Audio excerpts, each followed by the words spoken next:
Get your healing. Get it. Say, get your healing. The time is now. Get your healing. The time is now. Get your healing. The time is now. Get your healing. The time is now. Get your healing. The time is now. Get your healing. The time is now. Get your healing. The time is now.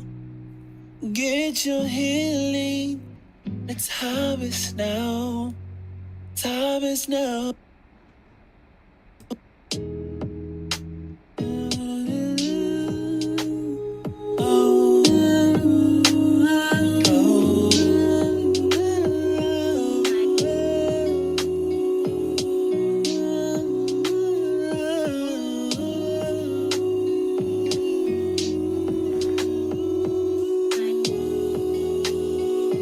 Hallelujah. Hallelujah. Praises to the Most High. Toda Rabbah, O Most High. Toda Rabbah, Father.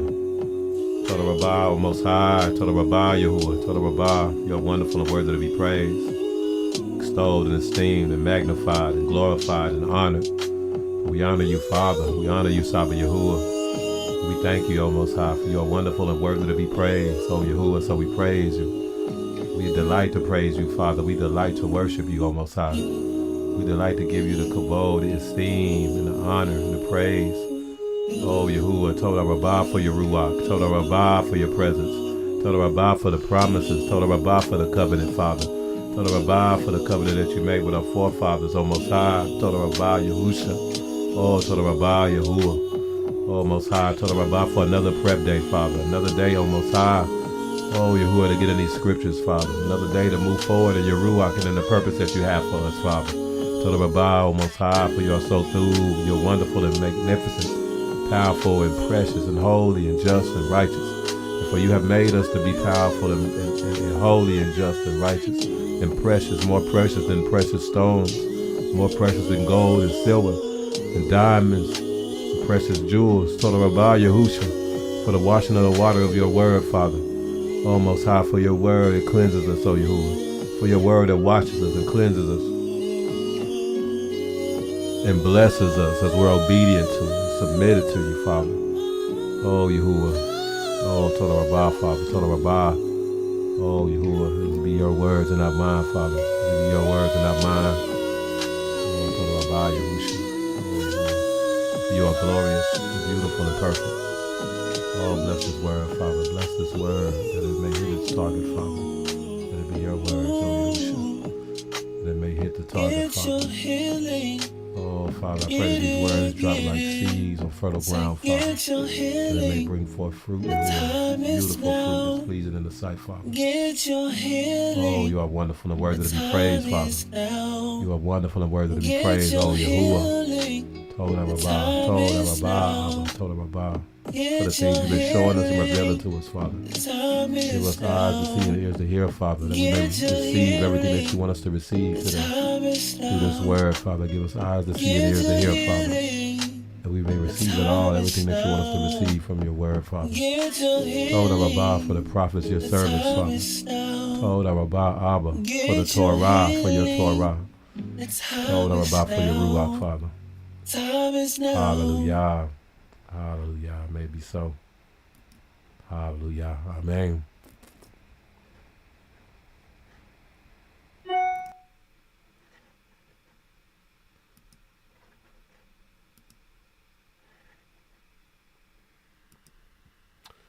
All right, we're going to go ahead and get started.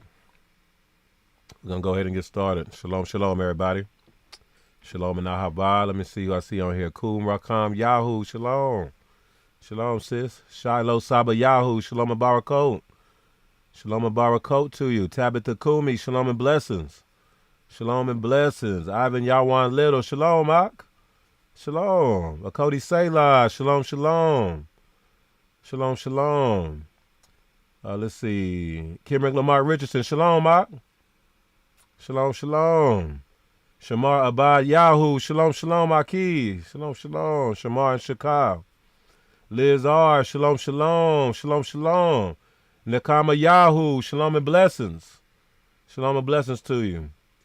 Yirmiyahu and Shama Yahoo. Shalom, y'all. All praises to the Most High. Brew Cuts. Shalom, shalom. Shalom, shalom. All praises to Yahuwah. All praises to the Most High. So, let's go ahead and get it in. So, right now, y'all, we're continuing this journey through Ezekiel, the book of Yechezq'El. But, what we're going to do, we're going to start with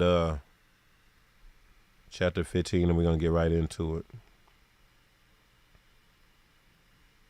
So let's go ahead and get right into it. Hallelujah.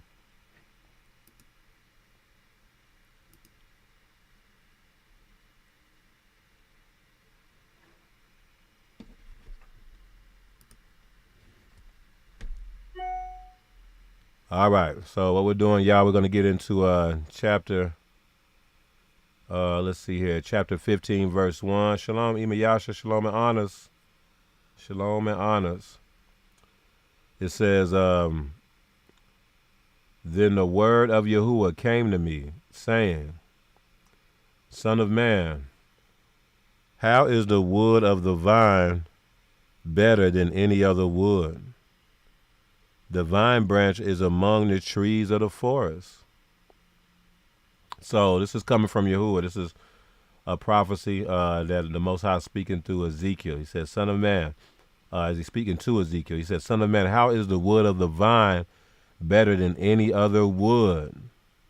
The vine branch, which is among the trees of the forest. So that's a huge question because, see, this is the thing. There's a lot of scriptures, or there's scriptures where Yahuwah talks about Israel as being the vine, as being his choice vine.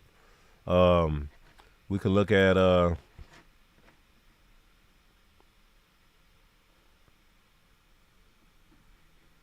Yirmiyahu. Yirmiyahu chapter 2. I have it right here. It says, yet I have planted you a noble vine, a seed of highest quality. How then have you turned before me into the degenerate plant of an alien vine? So as you see this this concept, and there's several other verses as well where Israel is mentioned as the vine. Israel was mentioned as like the choice vine of Yahuwah. And so with that being said, there was, again, when you're looking at these words that were given to Ezekiel, a lot of it was to go against false words that were emanating across Yasharel. So there were a lot of false words that were spreading across Yasharel. And so this prophecy was to combat that. Remember that they are in Babylon. They are exiled. And there are false prophets that are saying that everything is going to be all right. You got to remember what Ezekiel is addressing. Every prophet was addressing, pretty much almost every prophet was addressing some sort of false word that was going out at that time in history. Yahusha, when he was walking the earth, that's what he was dealing with. He was dealing with the leaven of the Pharisees. Basically a false word that the Pharisees was teaching, a false doctrine. He said, beware of the leaven of the Pharisees. It's like every leader of Yahuwah, for the most part, was dealing with they were battling some sort of false word. Moshe, when you read the Torah, a lot of what the Torah was dealing with, it was battling against the false words of Egypt, the false doctrines of Mitzrayim. For example, you have the Torah that was about not marring the edges of your beard, not marring the edges of your head. That was more about the customs that was going on in Egypt, where they would mar their hair. They would mar the edges of their beard for the dead and do different things like that. When you read a lot of the Torah, they were battling of false words. It was speaking truth to a lie that they were once walking in, that they were once believing. And so what's going on here is right now the children of Israel are believing and receiving a false word. It's always about a war of words, y'all. That's it. It's words are the real. I'm talking about one of the most powerful weapons known to man. Yahuwah created the Shamayim and the Arets by speaking a word. It's through a frequency. And so we got to understand the magnitude of that. When you read the Brit Hadashah, when you read the letters of Paul, he was dealing with and battling false words. There were all these words that were going out from Gnostics, from these different sects, sects, sects that were saying all these different things. And Paul many times was battling those things. When you read his teachings, y'all listen, this is going to be a great tool on how to study the scriptures. If you don't do this already, get an understanding of what they were coming against during that time, and you'll get a better understanding of what you are reading.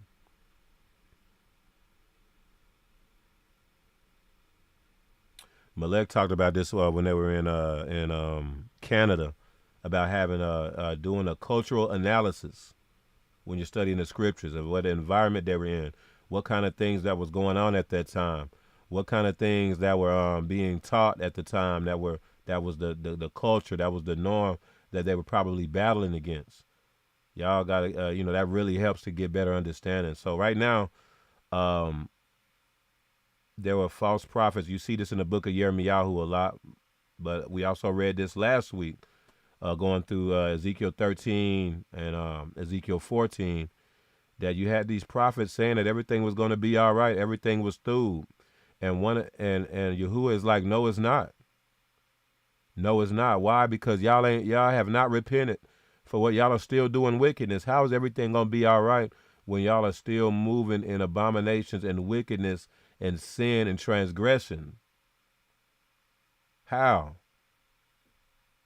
That's not how it works. Now I'm gonna ask y'all a question, because sometimes we had that mentality.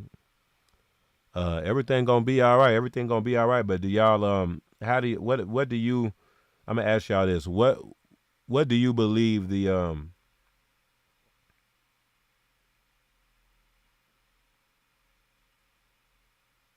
status of our people as a whole? What is the status of our people as a whole right now, spiritually, according to the Most High? Do you think we in Thub standing as a people? I'm talking about as a whole.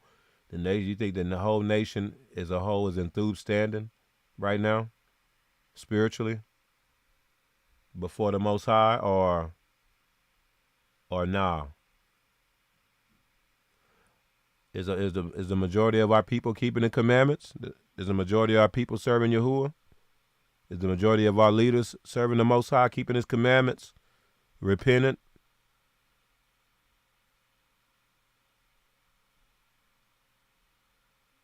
Or is it the minority?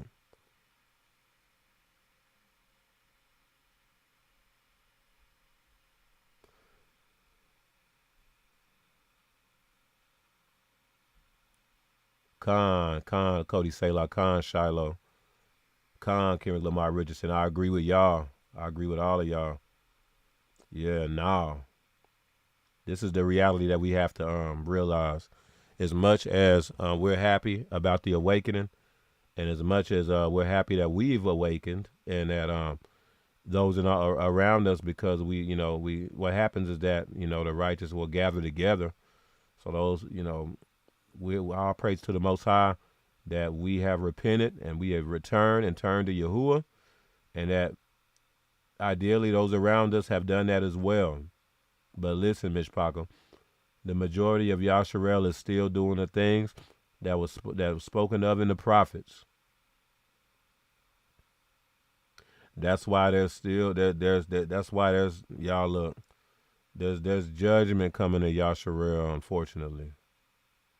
Because it starts with the house. Now, if you hold close to Yahuwah, you hold close to the commandments, you hold close to the covenant, you'll be preserved. You know what I'm saying? You'll be preserved. But the majority not going to be preserved in these judgments that the Most High is rolling out on Babylon. The majority of Yechezq'El is not going to be preserved from that. You're not going to be preserved if you're moving in wickedness and abominations and transgressions. That seems like obvious, right? Well, it's not as obvious because when you read the book of Ezekiel, they didn't realize that. They didn't know that.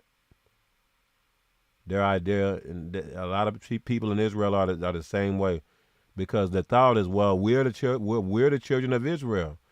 We're the chosen people of the Most High, so He gonna preserve us.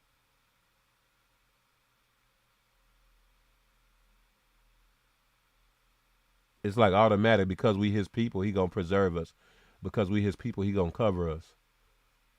Automatic, huh? It don't work like that.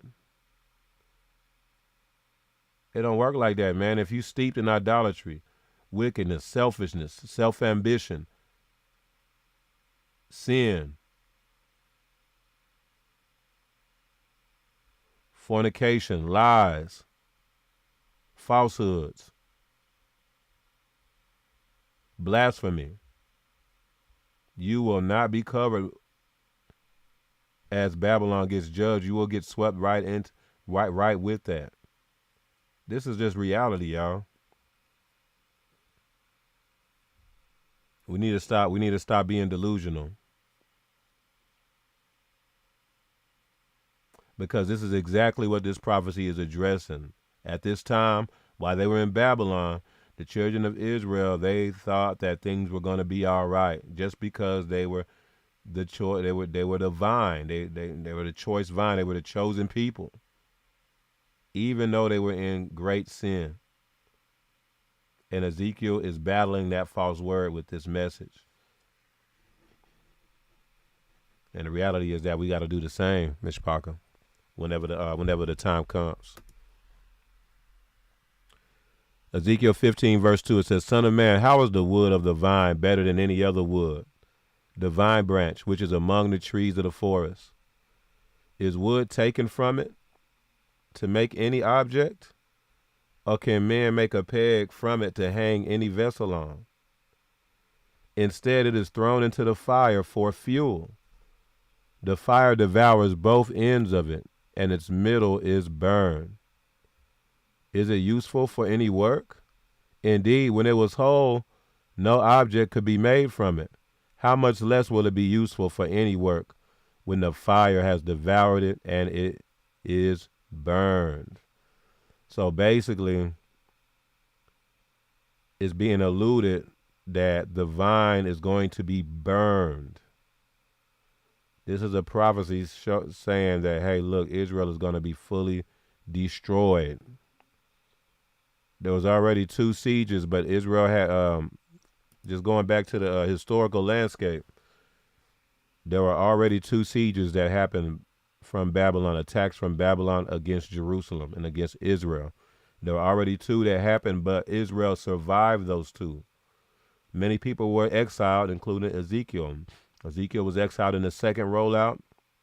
People like Daniel, he was exiled in the first one. But again, Jerusalem was still standing at this time. The temple was still there. It's as if they survived those 2 things. So there was a great hope that maybe Yahuwah will go ahead and relent and restore them now. That was the hope. And there were many false words going out saying that that's exactly what was going to happen. And right now, Ezekiel is clearing that up right now. No, it's not going to happen. It's going to be worse. Actually, there's going to be another attack. And this time, Jerusalem will be fully destroyed. And we'll keep reading. Indeed, when it was whole, no object could be made from it. How much less will it be useful for any work when the fire has devoured it and it is burned? Therefore, that says Adon Aluah. So that word Adon or Adoni, that has the Maury Manu brought this out before. This is about that gives the connotation of Yahuwah the judge, like the strong leader who judges, a strong judge. Aleph Dalet Nun, Dan Dalet Nun, it means to judge. So I think that's why Yahuwah is being introduced or noted as Adon Aluah right now. The strong leader who judges, because he's moving in judgment right now. So all throughout the book of Ezekiel, is a lot of times throughout the scriptures is Yahuwah Aluah, Lord capital, all caps in the New King James. But right now it's Adon Aluah. So it's like he's moving in judgment. You see what I'm saying? But therefore, thus says Adon Aluah, like the wood of the vine among the trees of the forest, which I have given to the fire for fuel, so I will give up the inhabitants of Jerusalem. You see this? You see this prophecy? Therefore, thus says Adon Aluah, like the wood of the vine among the trees of the forest, which I have given to the fire for fuel, so I will give up the inhabitants of Jerusalem. Man, this had to have been a hard word for them. Y'all got to understand, they were hoping that things would be better, that things would change. They had a lot of hope and a whole lot of false prophets that were helping them with that hope. And Ezekiel, here comes Ezekiel saying, man, no, this says Adon Aluah. This says the Most High, that actually I'm going to give up all the inhabitants of Jerusalem to be destroyed. Verse 7, and I will set my face against them. They will go out from one fire, but another fire shall devour them. Man, that's huge. Because that's what happened, y'all. Remember that I submit what they're talking about. The one fire was the first and second attacks. But what he's saying is that, yeah, y'all made it out of those attacks, and y'all are still exist. Y'all made it out of those attacks. But another one is coming. Another fire is coming. It's not over. And this last fire is going to totally destroy you. So verse 7, and I will set my face against them. They will go out from one fire, but another fire shall devour them. Then you shall know that I am Yahuwah. Now you see it says Yahuwah on this one. That's all Lord, all caps. Then they will know that I am Yahuwah when I set my face against them. Thus I will make the land desolate, because they have persisted in unfaithfulness. So now Yahuwah is giving the reason why. He's giving the reason why. I'm not just doing this just because. I'm not just doing this because I want to. Israel has persisted in unfaithfulness. They have not been faithful to me. They have not been faithful to the Most High.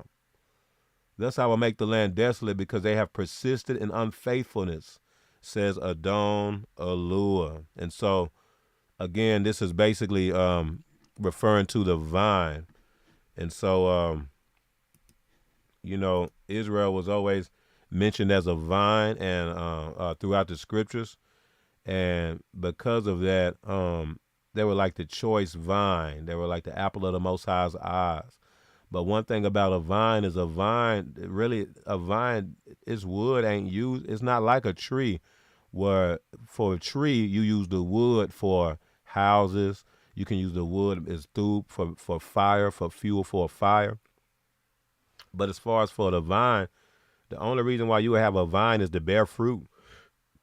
If the vine ain't bearing fruit, there's no use for it. There's no use for it. If the vine is not bearing fruit, what use is there for it? You see what I'm saying? And I submit that one of the aspects of this chapter, chapter 15, is that it's alluding that, man, y'all are supposed to be the vine, but y'all wasn't bearing no fruit. If you're not bearing fruit, you no good.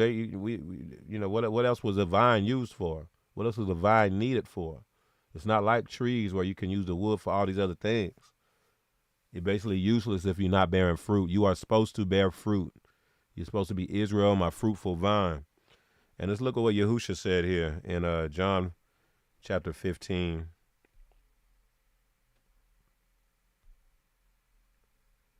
John chapter 15, it says, I am the true vine, and my Father is the vine dresser. Every branch in me that does not bear fruit, he takes away. And every branch that bears fruit, he prunes, that it may bear more fruit. So that's deep right there, because even if when you're moving in righteousness, there's prunings that happens. There's things that he cuts off of you to make you even more fruitful. So what that means is that just because you're righteous don't mean everything gonna be smooth. You gotta trust Yahuwah when when you deal with trials, when you deal with challenges. It may be just a pruning season where those things ain't gonna do nothing but make you even more fruitful. See, a branch that's attached to Yahusha, when they're pruned, they through. It just makes them even better. It makes them even more righteous. It makes them even more effective. But a branch that's not attached to the Most High, that's not attached to Yahusha, I mean, man, it's gonna shrivel up and die because they'll be cut off. You also see this in assemblies. You see this, sometimes prunings happen, and it's for the is actually to bear more fruit. And if you ever done pruning before, that's how it works. If you ever done pruning, if you ever done any gardening, you know that there's certain times when you have any kind of vines, any kind of fruit, plants, vines, even trees. Some of the trees, it helps to prune the branches there in certain times. It actually makes it to grow better and grow faster and to be more fruitful in the long run. It takes time, but in the long run, it makes it more fruitful. It makes it better. And it's very interesting is because the reason why the pruning makes the tree or the plant more fruitful is because when you cut off the dead pieces, when you cut off the leaves and cut off the parts that are like, they're getting gray, they're like not green, that frees up more resources for the branches that are doing thub to do even better. You see what I'm saying? The bad branches, they take up resources. They take up all the resources. That's why it's always that's why I'm always big on trying to focus on the righteous. Try to focus on the righteous, not spend a whole lot of time on the rebellious, just because the rebellious will eat up all the resources. They will. If it's a bad branch, they'll eat up all the resources, and a lot of times Yahuwah's just trying to prune them so that those resources and stuff will flow into the thub branches, and what it'll do is cause the thub branches to be even more fruitful. Even if so now sometimes you got a thub branch that just has corrupt pieces on it. So look at it in an instance for you. I mean, there might be some stuff that Yahuwah shows in you that's not thub about yourself. He show you about you. He'll do it. He'll show you about yourself, something about you that you didn't realize that's just not thub. And then you go through a season where you turn from that thing and you cutting away that habit. It might have been from just something, from your upbringing, something you grew up, something you dealt with growing up. Maybe you got made fun of a lot. So it made you very sensitive to words and very defensive every time, any kind of word came across, even from someone who loves you, any kind of word of correction. And so you couldn't take correction because you got made fun of a lot growing up. So you're too sensitive to be able to take correction from the people that Yahuwah set up to lead, to help you. And maybe the Most High will show you that to yourself, show you yourself. And then you got to go through the process of cutting that out of you, cutting that off you. And maybe one way to do that sometimes is deliverance that's needed. It's just the only way is sometimes is deliverance because it's a ruach attached to that, But you get that out of you. Sometimes it's through trials. Sometimes it's through experiences, a pressing of some sort. And that pressing could be you just in a season where you just getting a whole lot of correction. Sometimes the best way to learn how to receive a word and receive correction is by getting a whole lot of correction, getting a whole lot of words.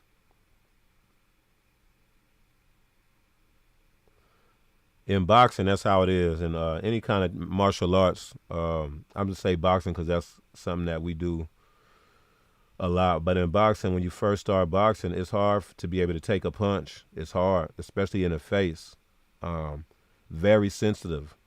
A lot of people, when they first start boxing and they first get in the ring and spar, as soon as you get the smallest tap in your face, it's like a shock value. You almost panic. I see that all the time when I'm training people, especially the younger people. They'll panic. They'll curl up. They'll do all this. They'll do all that and start trying to, you know what I'm saying? All the training go out the window. They start trying to street fight because they panic when it wasn't nothing but a little jab. Man, just take the hit and you got to keep going. You know what I'm saying? And what happens, though, is the only way to learn how to take a hit is you got to just take hits. You got to get hit a bunch of times. And then after a while, all of a sudden, it ain't no big deal.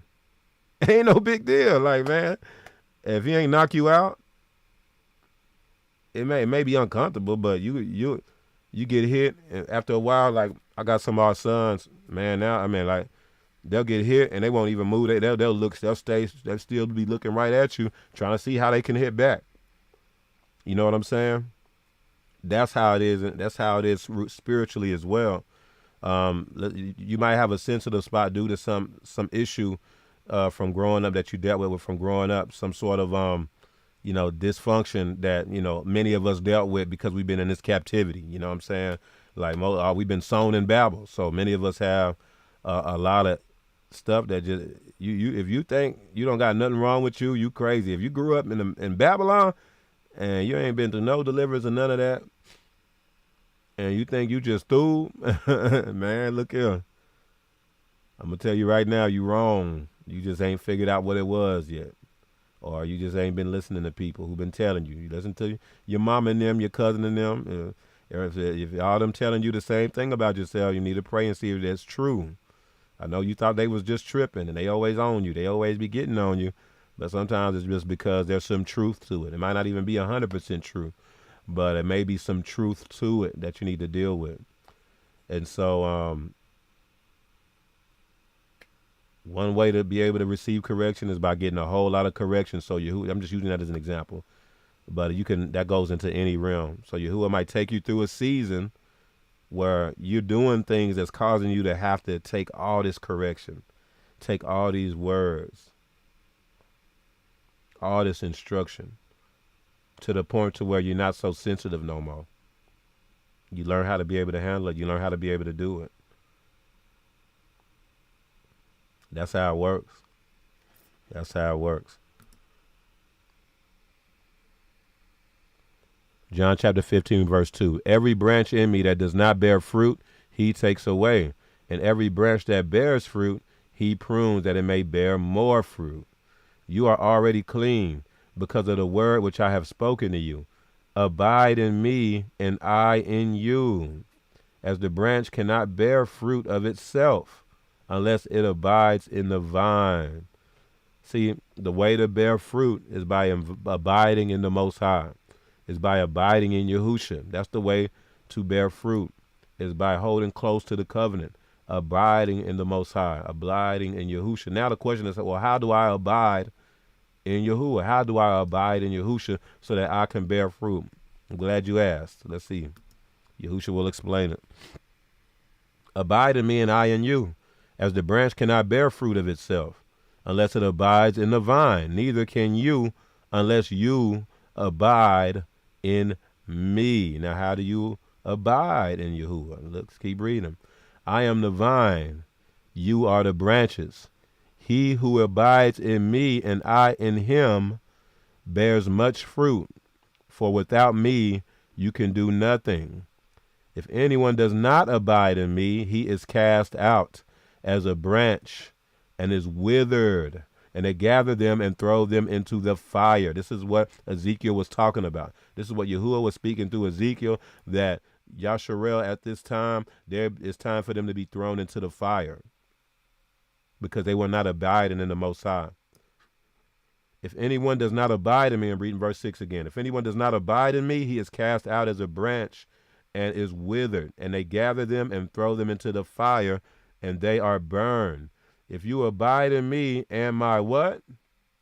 If you abide in me and my words abide in you, you will ask what you desire and it shall be done for you. Now we're talking. By this my Father is glorified, that you bear much fruit, so you will be my disciples. By what? If you abide in me and my words abide in you.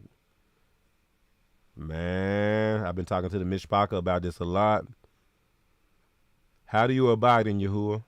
How do you abide in Yahusha? I'll tell you how. Is by keeping his commandments. If you abide in me and my words abide in you, his words have to abide in you, y'all. His words have to be in you. That means that you actually keep them, that you keep his words, that you follow his instructions, the instructions of Yahusha, the instructions of Yahuwah, which is what? Torah. Remember, Yahusha is the Torah made flesh. Is his words abiding in you? You know, if you abide in Yahusha, it's by whether or not you keep his commandments. You know, if you don't abide in him, if you're not keeping his commandments. That's what the issue was in Ezekiel 15, is that they were not abiding in Yahuwah. How did we know? Clearly we knew, because why? They were not keeping the commandments. They were transgressing Torah. They were transgressing the commandments, yes. That's all that it boils down to. I know y'all probably was looking for some deep answer. No, that's it. It's that simple. If you abide in me and my words abide in you, you will ask what you desire and it shall be done for you. But this, my Father, is glorified, that you bear much fruit, so you will be my disciples. As the Father loved me, I also have loved you. Here it goes. Look, abide in my love. Here it goes. If you keep my commandments, you will abide in my love, just as I have kept my Father's commandments and abide in his love. It's that simple. There ain't no getting around this, y'all. This is a war of words. What words are you keeping? What words are you guarding? Are you guarding the words of the church house, where they say don't keep Torah? You can do whatever you want, just repent? Or are you keeping the words of Yahuwah, and you guarding his commandments, and you teaching others and telling others to do the same? Is his words abiding in you? That's how you bear fruit.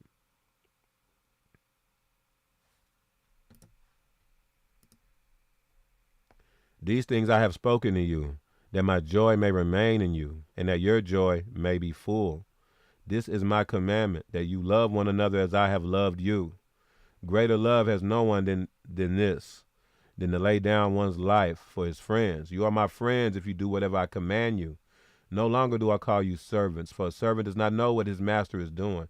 But I have called you friends, for all things that I heard from my Father I have made known to you. You did not choose me, but I chose you and appointed you, that you shall go and bear fruit, and that your fruit should remain, that whatever you ask the Father in my name, he may give you. Man, these things I command you, that you love one another. We'll leave it at that. Yeah, and this goes in even deeper. Now this is going into the Ruach. Verse 26, but when the Helper comes, whom I shall send to you from the Father, the Spirit of truth, who proceeds from the Father, he will testify of me, and you also will bear witness, because you have been with me from the beginning. Man, look here. Been with me from the beginning. I know we be thinking automatically that means that they've been with him since maybe he first started his ministry, because he's kind of talking to his people at this time, talking to the disciples. But could this mean more than that? Like they've been with him since the beginning, like since Bereshit. Yeah, I'll just keep that in mind. Keep that in mind, y'all. Going on what Malek Yahusha been talking about lately. All right. But nevertheless,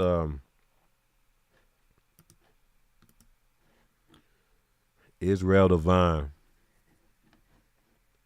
Israel the vine. Devarim chapter 32, verse 32, it says, for their vine is of the vine of Sodom and of the fields of Gomorrah. So what that means is that they're bearing bad fruit. Because remember, a vine, we got to remember the difference between a vine and a tree. Israel was many times mentioned as the vine. They also are mentioned as a tree as well. But from the vine perspective, it's about bearing fruit. For their vine is of the vine of Sodom and of the fields of Gomorrah. Their grapes are grapes of gall.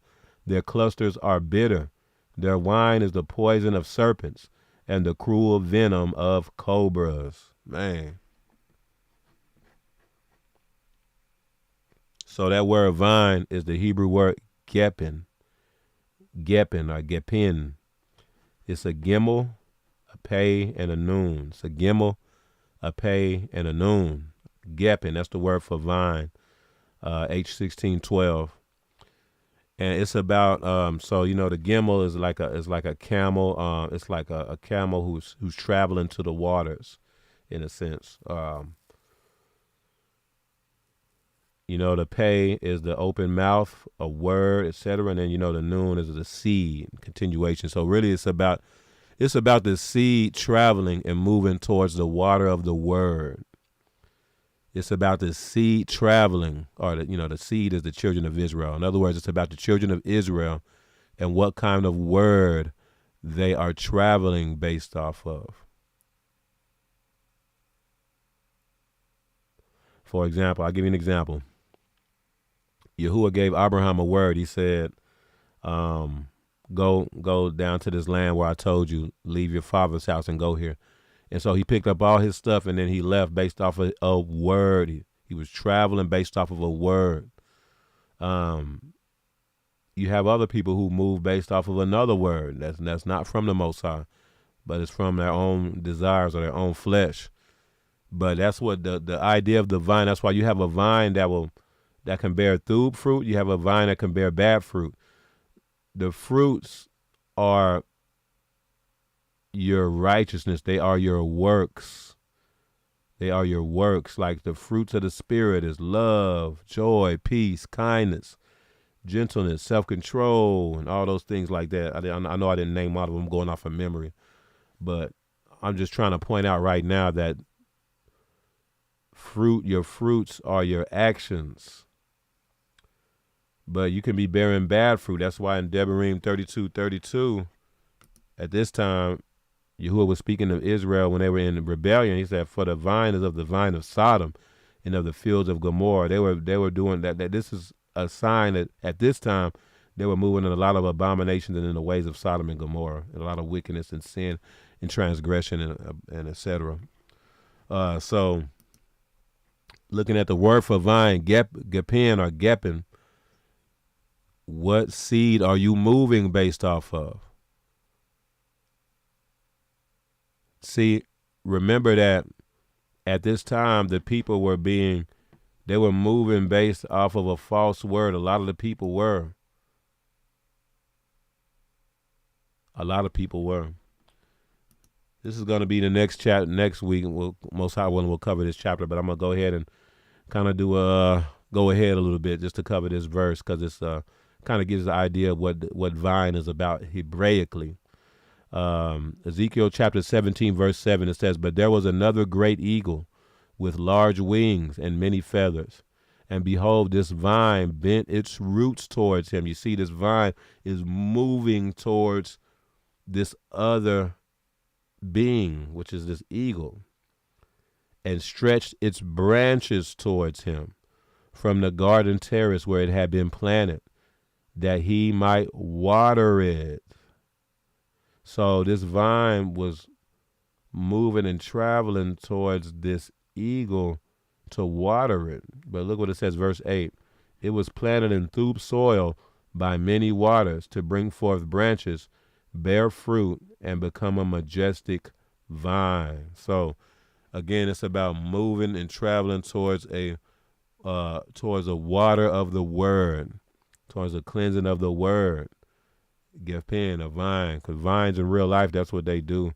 I had some vines at one point in time. I had a blackberry vine, had a grapevine, and that's what they do. They move towards the they move towards the water. They move based on different and they move very fast based on different factors and spread, and they can bear a lot of fruit. A lot of fruit. Man. My blackberry vine, it used to, man, bear so much fruit. It was just too much. We a lot of them just fell down and went bad, or the animals and birds got them because it was too much for us to try to keep up with and try to pick, just for our house. All right, let's keep going. Yirmiyahu chapter 2 verse 21, it says, "Yet I have planted you a noble vine, a seed of highest quality. How then have you turned before me into the degenerate plant of an alien vine?" So that's what we were talking about earlier. And there's many other verses as well, but we're going to go ahead and go to chapter 16. Ezekiel chapter 16.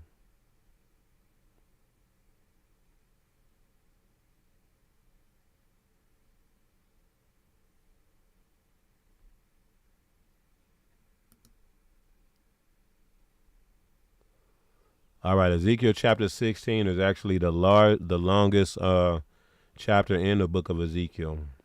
It's very interesting. This is a very interesting chapter, y'all. If y'all haven't read this before or it's been a while, y'all, this is a very interesting, very powerful chapter and very prophetic. Very prophetic.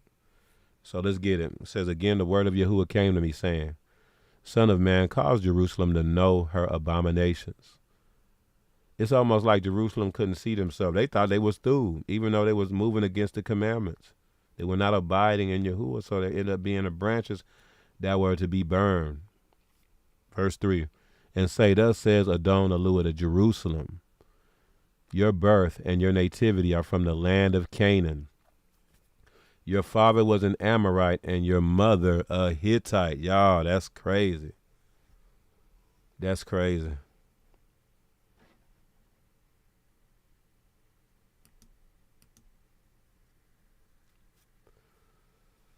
Your birth and your nativity are from the land of Canaan. Your father was an Amorite and your mother a Hittite. Now, when the Most High was saying this, so the Amorites were super wicked. They were super, super wicked, and they committed abominations on the regular. And so when he's saying your father was an Amorite and your mother a Hittite, there's a scripture that talks about not forsaking the Torah of your mother. He's basically saying that they move in the ways of the Amorites and the Hittites. That's what I'm taking from this. Is like, those are the instructions you're moving on. And Yahusha said something similar, or he said something that's kind of close in John chapter 8.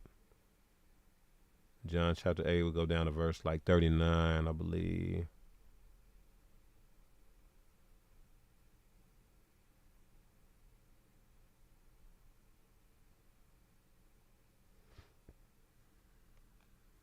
All right, so this is about abiding in him again, by abiding in his word. Then Yahusha said to those Yahudim who believed him, "If you abide in my word, you are my disciples indeed."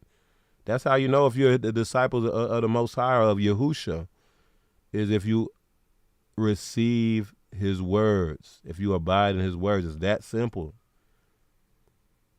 What kind of words are you drawn to? What kind of words are you following? And the way you know what kind of words that you're following is by your actions, not by what you're saying. Is by your actions. Let's keep going. Verse 32. "And you shall know the truth, and the truth shall make you free." They answered him, "We are Abraham's descendants and have never been in bondage to anyone. How can you say you will be made free?" Now, look at this. They already are kicking back at Yahusha's words. Yahusha answered them, "Most assuredly I say to you, whoever commits sin is a slave to sin, and a slave does not abide in the house forever, but a son abides forever. Therefore, if the Son makes you free, you shall be free indeed."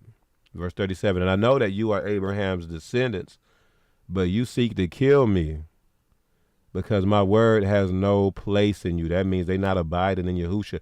They're not able to receive his words. That's how he knows. He's like, man, I know that you're Abraham's descendants, but you seek to kill me because my word has no place in you. I speak what I have seen with my father, and you do what you have seen with who? your father. Ooh, snap. They answered and said to him, Abraham is our father. Yahusha said to them, if you were Abraham's children, you would do the works of Abraham. But now you seek to kill me, a man who has told you the truth, which I heard from Aluah. Abraham didn't do this. Like Yahusha going at him. Like, no, that ain't your father. You do the deeds of your father. Then they said to him, we were not born of fornication.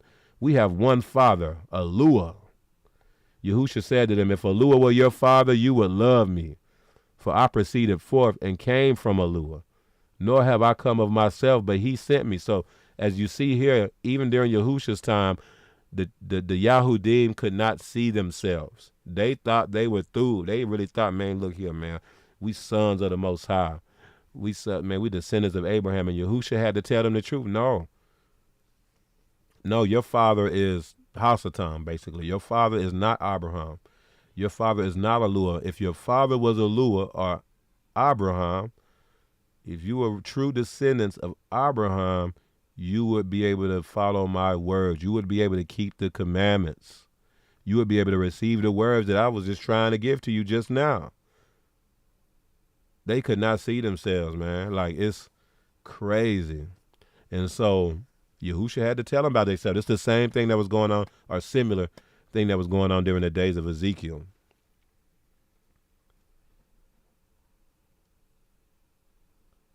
Verse 43, why do you not understand my speech? Because you are not able to listen to my word. Y'all got to hear this. Look what Yahusha's saying. He said, why do you not understand my speech? Because you are not able to listen to my word. Y'all, this all boils down to being able to receive a word.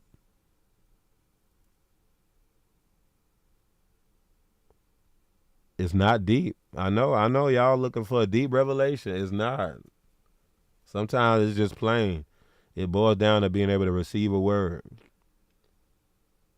You know you of Yahuwah if you guard his commandments. You know you of Yahusha if you abide in the word, if you abide in his Torah, if you keep his commandments. If you walking around talking about, man, we don't need to do all that, it may be just because you're not his.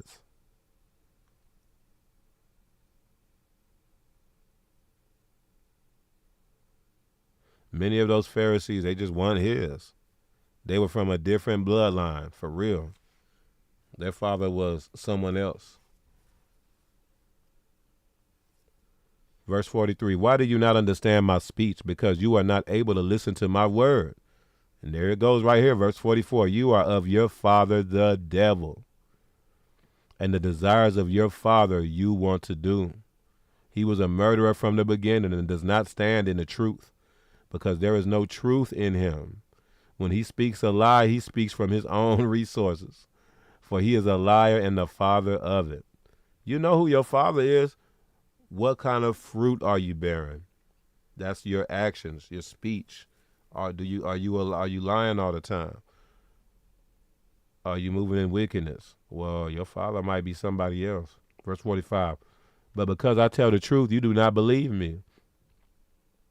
Which of you convicts me of sin? And if I tell the truth, why do you not believe me? He who is of Aluah hears Aluah's words. He who is of Aluah hears Aluah's words. It's that simple. Therefore, you do not hear, because you are not of Aluah. He had to set them straight. Like, yeah, no. So that's what was going on. That's what Ezekiel was doing as well.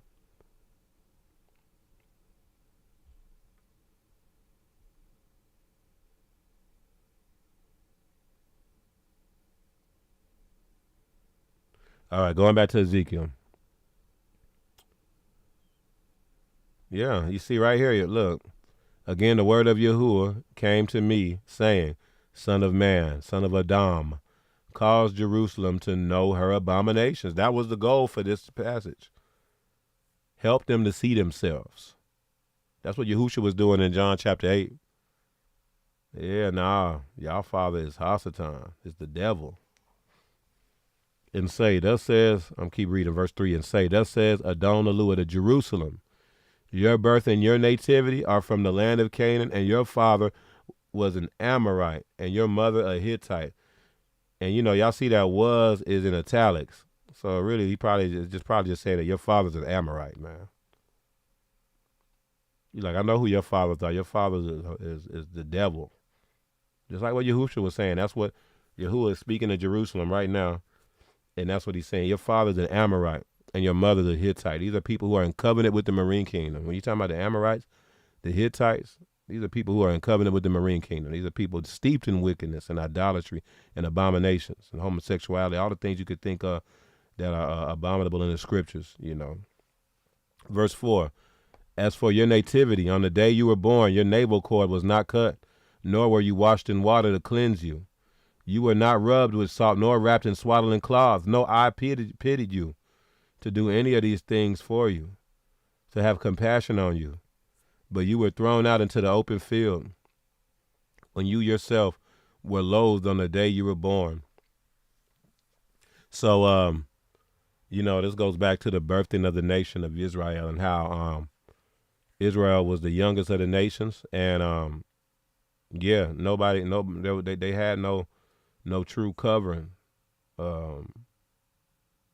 They had no true protection. Everybody was against them. And so they was just out there. They was just out there, uncovered. They was just out there uncovered. And that's why I submit Pesach, when they put the blood on the doorposts. And that's why they had to, when they put the blood on the dalet, the doorpost, they had to come out of that bloody doorpost, of that bloody door, and that's like a birthing. They had to come out, and out came a nation. I submit that's when they became a nation. When they were passed, when the blood was on the doorpost, and they were passed over by the destroyer, and they all came out of the bloody doorpost as a nation, outbirthed a nation. Then they went through the waters. But they were, man, look, when they were birthed, they were out in the open. They had the all of Mitzrayim coming after them to destroy them. And what did Yahuwah do? He protected them. He covered them. Let's keep reading. Verse 6, and when I passed by you and saw you struggling in your own blood, I said to you in your blood, live. Yes, I said to you in your blood, live. Man, that's powerful. He spoke life into the nation. He spoke life into the people. I made you thrive like a plant in the field, and you grew, matured, and became very beautiful. Your breasts were formed, your hair grew, but you were naked and bare. And so looking at the context, when it says, your breasts were formed, your hair grew, this is talking about more like you were developing into an adult. You're developing, you're going through like the puberty stages. So when it's talking about your hair grew, that's not just talking about, like your head hair. This is about you maturing and transitioning from being a baby and a child into moving into adulthood. So you can, paint that picture of what's of this language here. It's very, very deep chapter, y'all. It's Israel the bride. So I made you thrive like a plant in the field, and you grew, matured, and became very beautiful. Your breasts were formed, your hair grew, but you were naked and bare. When I passed by you again and I looked upon you, indeed your time was the time of love. So I spread my wing over you and covered your nakedness. Man, this is huge. This is huge. So Yahuwah looked upon us. He heard the cries of his people. That's why he said he came to Moshe, like, I hear the cries of Israel. I hear the cries. I'm coming down to save them. And he made a covenant with us in the wilderness. looked upon you. Indeed, your time was the time of love. So I spread my wing over you and covered your nakedness.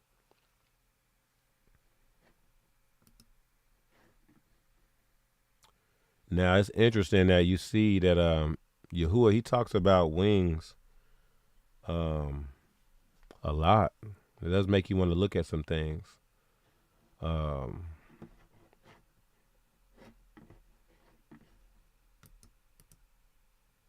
Psalm 91 verse 4, it says, he shall cover you with his feathers, and under his wings you shall take refuge. His truth shall be your shield and buckler. It's a Psalm 91. Very, very famous scripture. Most of y'all are probably familiar with this verse.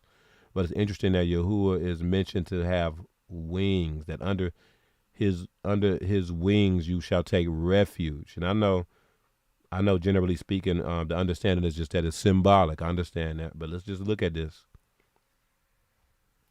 Remember, all throughout Ezekiel, there's this talking about the all throughout Ezekiel, you in Ezekiel chapter 1 and Ezekiel chapter 10, I believe it's also mentioned in one of the other chapters earlier. We read about the cherubim, and the cherubim had wings. The cherubim had wings that covered. The cherubim had wings that covered, that protected, that covered the naked in a sense. And so that's interesting. In Psalm 91, it says, he shall cover you with his feathers, and under his wings you shall take refuge. His truth shall be your shield and buckler. And then we look here in Ezekiel 16. This is marriage language. It says, indeed, your time was the time of love, so I spread my wing over you and covered your nakedness. That's a connotation that I'm going to cover you. That means I'm going to protect you. I'm going to provide for you. That is marital language. That's what a husband does. Is supposed to do with regard to his Isha when he goes in covenant with his bride. One of the Hebraic customs from a Hebraic marriage, if any of y'all have had an Hebraic marriage before, what the man does is he'll spread his wings, his garment, and cover his Isha. And that's what that's symbolic of. Because we're going to look at what the word for wings really means Hebraically. The Hebraic aspect of the word for wings, kanaf, it's about also the edges of the garments. You see what I'm saying? But let's keep looking.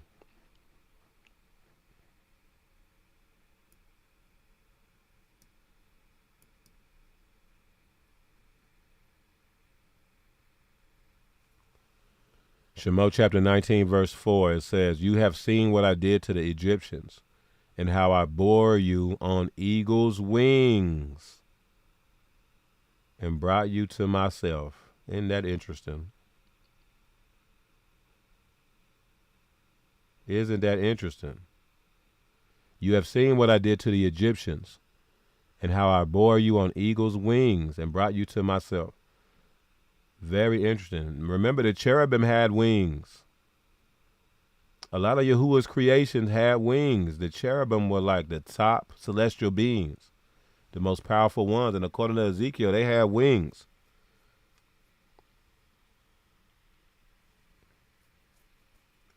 So it's interesting that all throughout the scriptures, Yahuwah is mentioned as having wings. I know the general understanding is that it's just symbolic.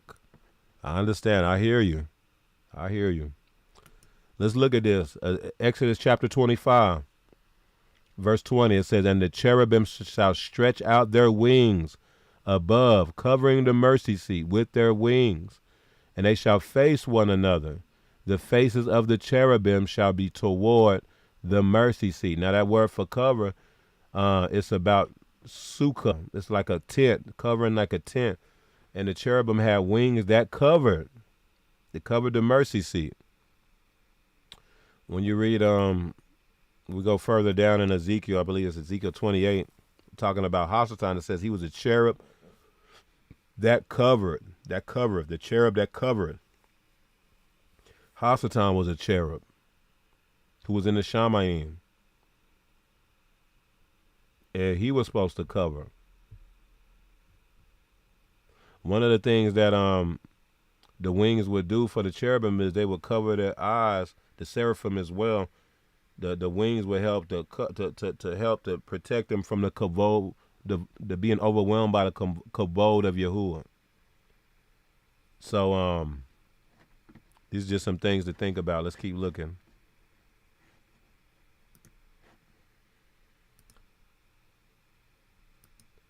Devarim 22.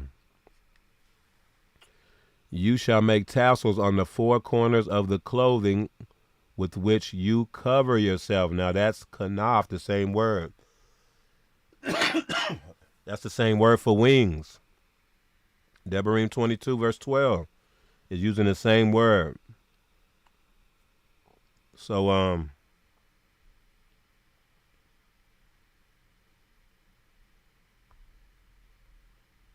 this is showing you that the word for wings is also has the connotation of the edges of your garments as well.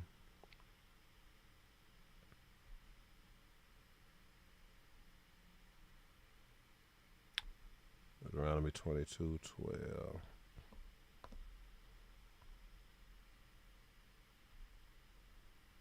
So that word for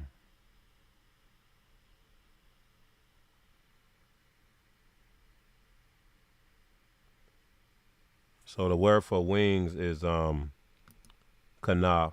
It's H3671. It's a kaf nun pei. Kaf nun pei. So the kaf is the hand which covers or receives or gives or blesses. The nun is the seed. And then the pei, that's an open mouth or a word.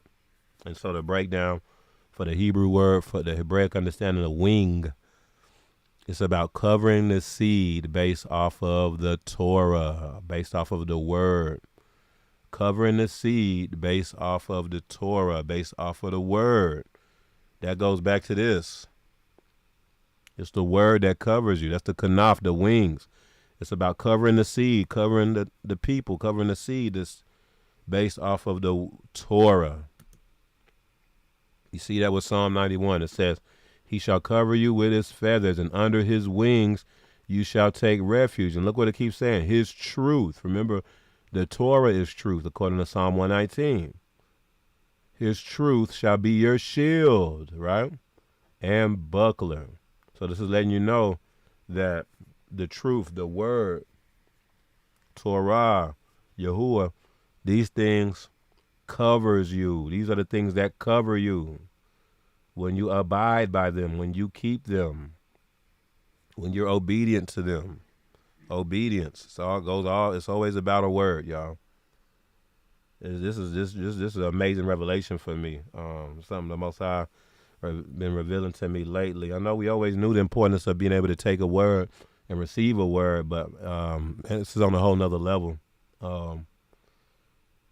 That actually being able to receive the words is everything, actually, is what I'm realizing. It's everything.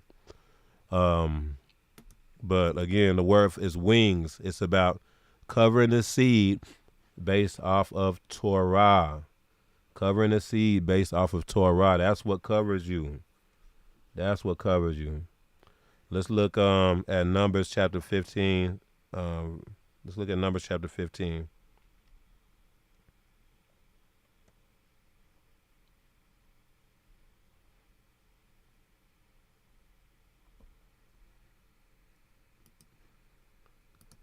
And we're going to go to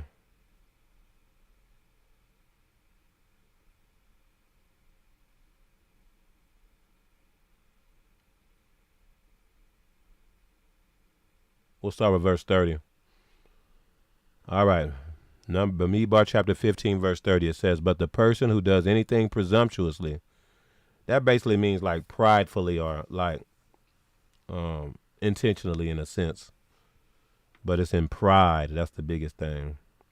But the person who does anything presumptuously, whether he is a native born or a stranger, that one brings reproach on Yahuwah, and he shall be cut off from among his people. because he has despised the word of Yahuwah. There it goes. And has broken his commandment. That person shall be completely cut off. His guilt shall be upon him. Now, while the children of Israel were in the wilderness, they found a man gathering sticks on the Shabbat day. And those who found him gathering sticks brought him to Moshe and Aharon and to all the congregation. They put him under guard because it had not been explained what should be done to him. And then Yahuwah said to Moshe, the man must surely be put to death. All the congregation shall stone him with stones outside the camp. So as Yahuwah commanded Moshe, all the congregation brought him outside the camp and stoned him with stones, and he died. Now, right after that event happened, look what happens, y'all. Verse 37, again, Yahuwah spoke to Moshe, saying, speak to the children of Israel. Tell them to make tassels on the corners of their garments. Let's see what Hebrew word that is.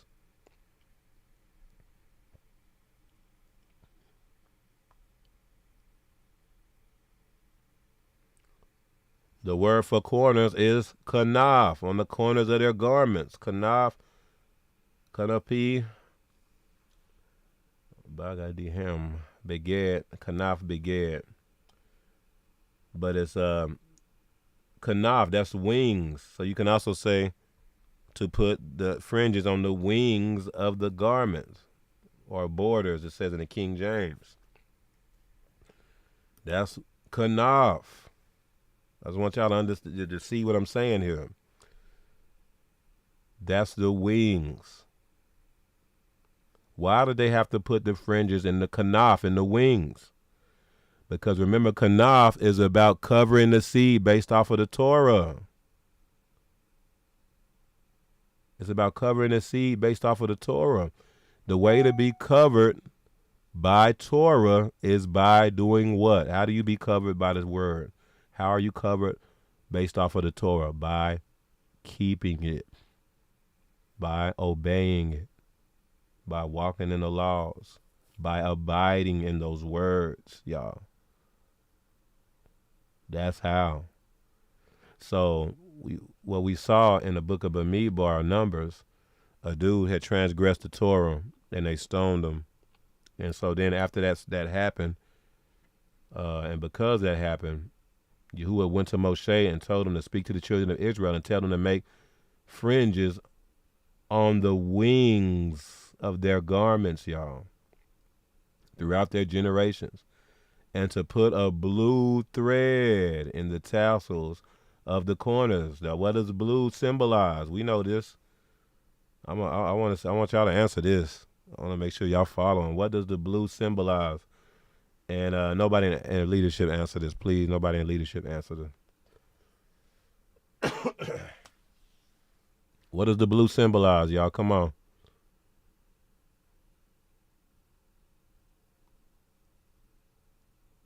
I'm going to give it about 10 more seconds.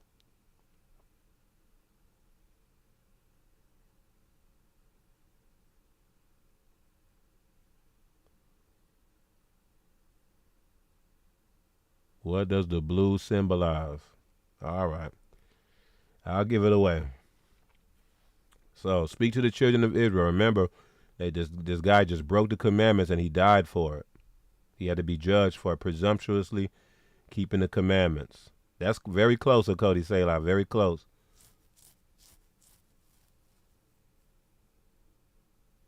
Kumra Kamyahu said being marked. No, that's not what I'm looking for. Benjamin Roseman said the commandments. That's it. That's it. So the blue represents the commandments. That's what the blue is. It symbolizes. The blue symbolizes the commandments. Cody Wansina had it right. Torah. Khan. Let's see. Kimberly Lamar Richardson said sapphire Torah. Okay, y'all got it. Okay. Kaya Amunal Sabayahu, a.k.a. Stacy D, said Torah. Yima Oriata, commandments. Esma Korko, commandments. Talmida said Yasharel. I can kind of see that a little bit, but that wasn't what I was looking for. Let's see. Benjamin Roseman said the Torah was written on sapphire stones, right? Absolutely. So, Imi Yasha said the covenant. Yeah, that's true. So that goes hand in hand. You're right. So the Torah and the covenant go hand in hand because the Torah is the terms of the covenant. So you're not wrong there. So now keep this in mind, Miss Parker. Keep this in mind. So the reason why the tassels had to be on blue is because blue represents the word. It represents the Torah. It represents the commandments. And we will see here exactly why Yahuwah gave the commandments of the fringes. We don't just wear fringes just for fun.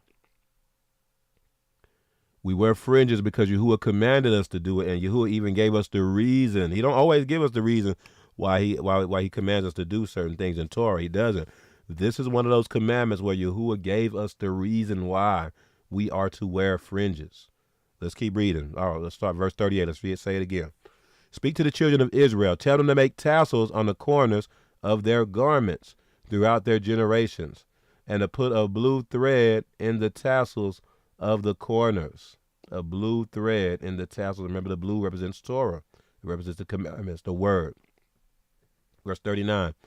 And you shall have the tassel that you may look upon it and remember all the commandments of Yahuwah and do them. So you see, this is about remembering the commandments and doing them.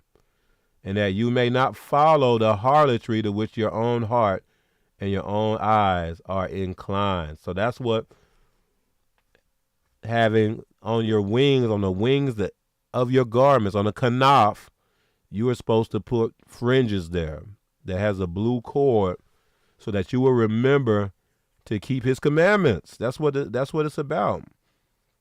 That's what it's about, Miss Parker. That's what it's about.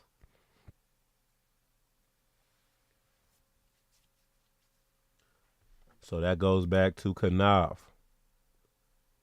Covering the seed based off of the Torah, y'all.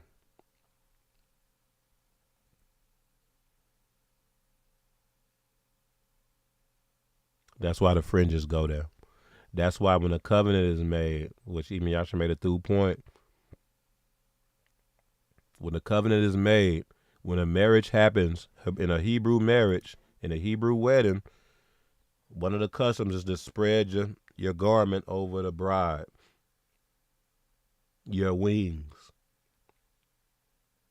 So with Yasharel being the bride, that's why Psalms 91, it says that in his wings we will have refuge. He shall cover you with his feathers, and under his wings you shall take refuge. He covers you. That's why these things say that.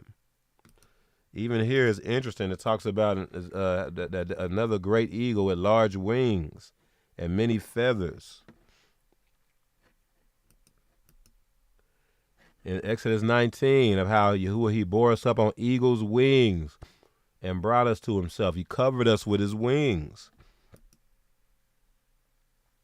And then you had the cherubim whose wings covered the mercy seat in the tabernacle. They were shaped and formed. Yahuwah commanded Bezalel, Moshe, to have the children of Israel build 2 cherubim made out of gold with their wings stretched out to cover those things.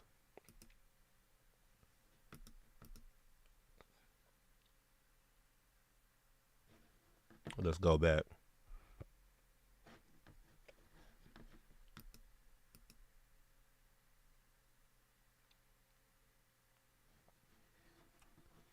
Let's go back. Let's look at this here. Let's look at Devarim 32.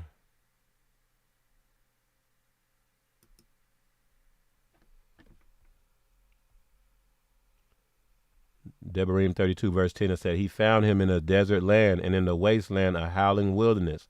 He encircled him. He instructed him. That's Torah, isn't it?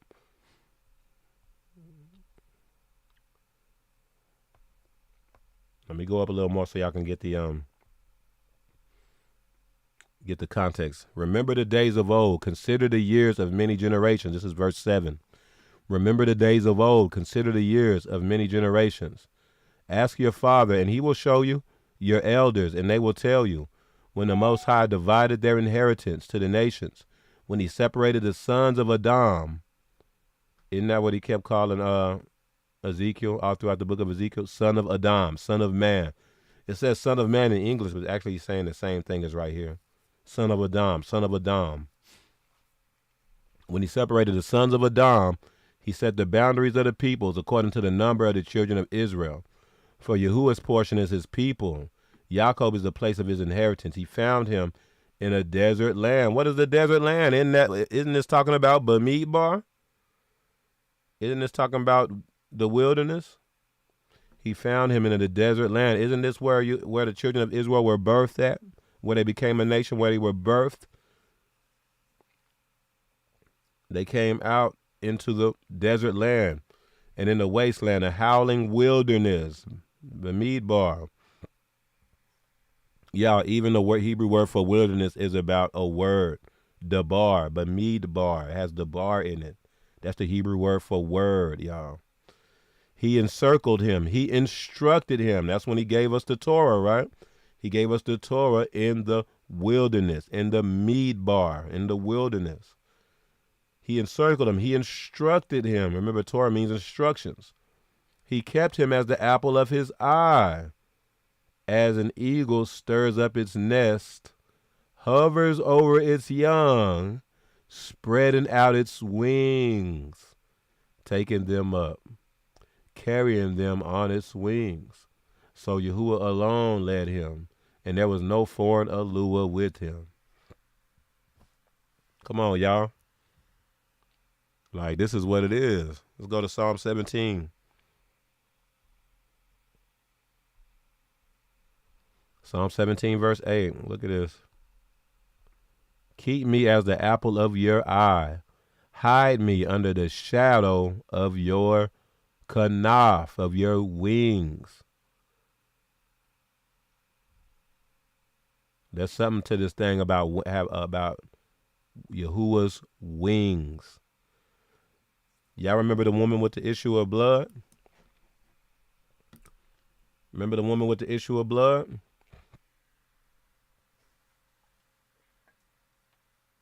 Everybody remember that. They talk about that story all the time when we was in church. Where Yahusha was walking and a lady, you know what, let's just go there. It's not a long story.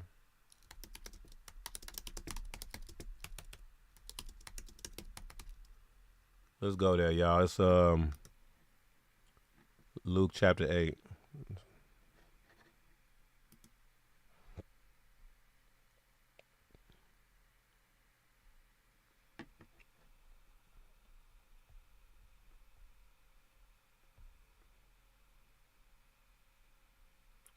Start with verse 43.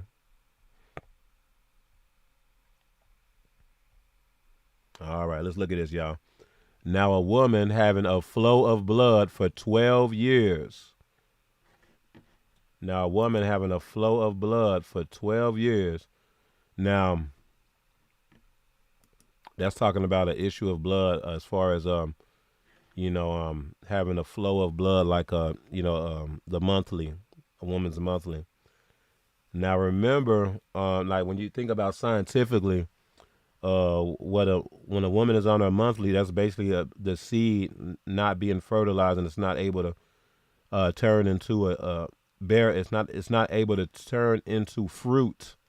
It's not able to turn into a child. So that seed is expelled, and that's what the monthly process of a woman who's an adult goes through during that stage is expelling the seed that did not get fertilized, in a sense. Expelling the seed that was not able to grow and bear fruit and turn into a child, basically.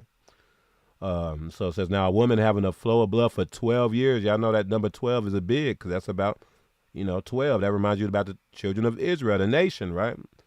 That's about government. So you have a woman having a flow of blood for 12 years.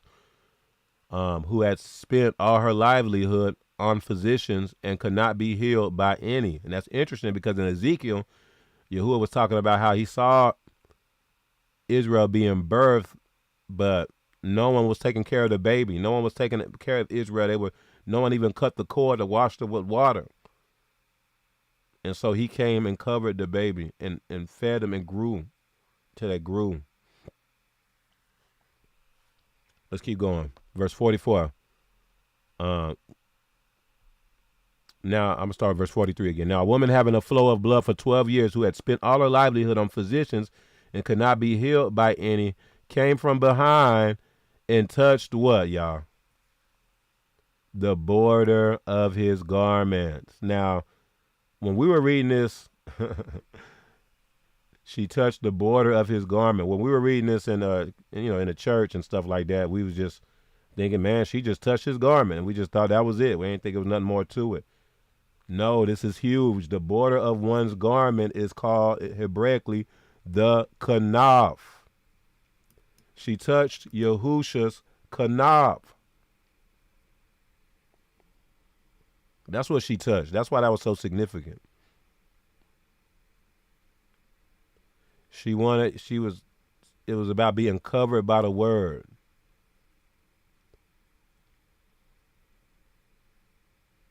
She knew what she was doing, y'all. She wasn't just randomly doing something.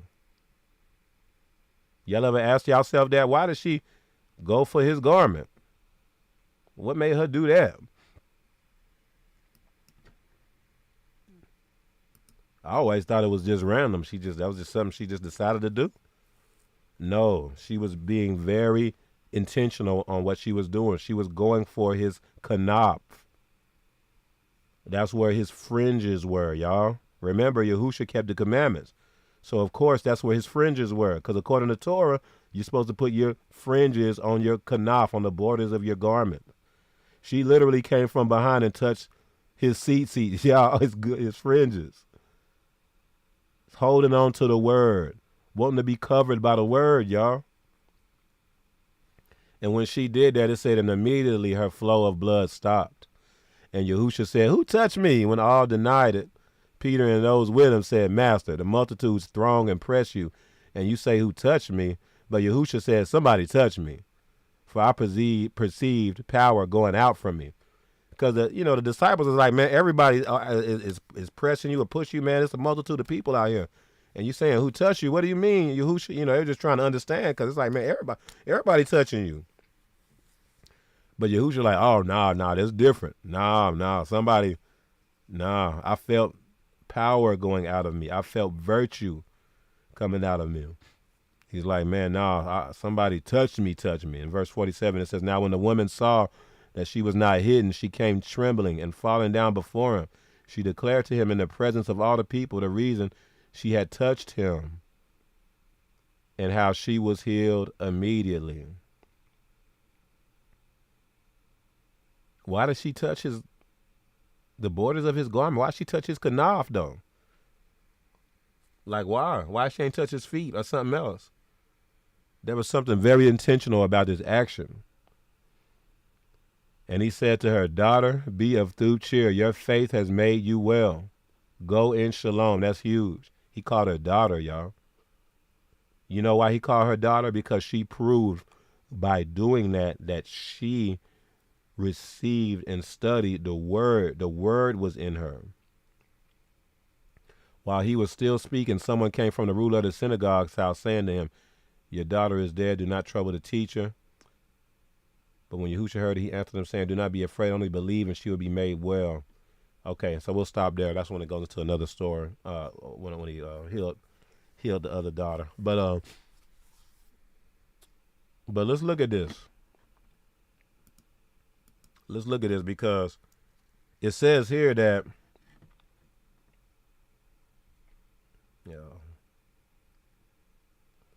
it says here that the woman, that when she saw she was not hidden, I'm reading verse 47, she came trembling and falling down before him.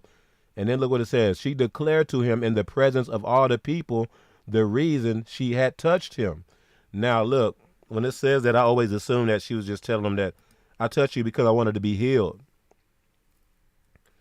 But I submit she explained way more than that. It was more than, it was, of course, yeah, I touched you. She touched him because she wanted to be healed, but she probably explained to him why she touched the edges of his garments, because there is a reason why.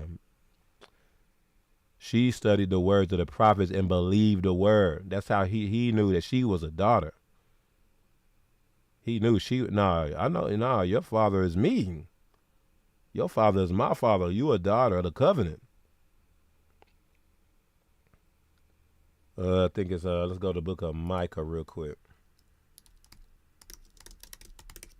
It's Micah 4, I believe. Yep.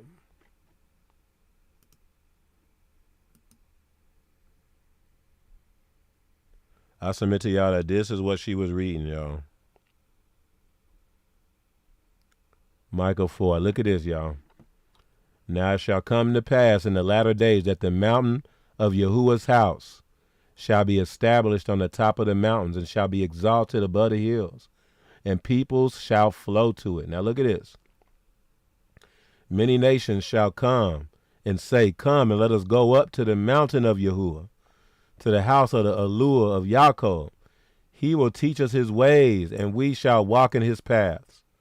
For out of Zion the Torah shall go forth, and the word of Yahuwah from Jerusalem. Man. Hold on, let me make sure I got the right one. That ain't the right one. My bad, y'all.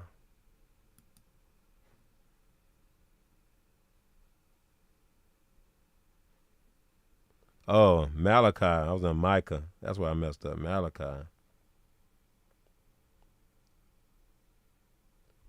Malachi, not Micah, y'all. Malachi. Okay, let's look, y'all. We here now.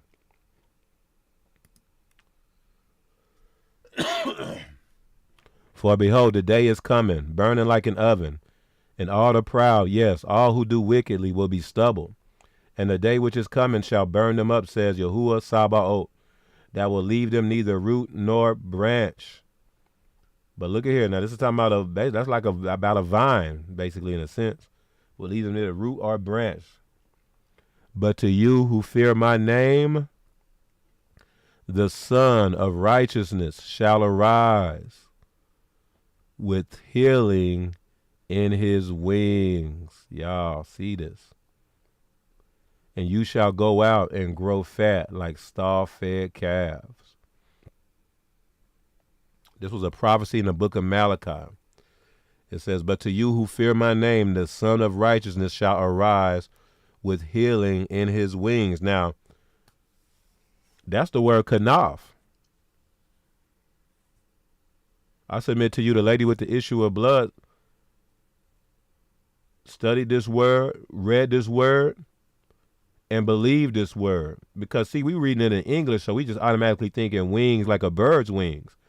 But remember, wings is also the edges of the garments.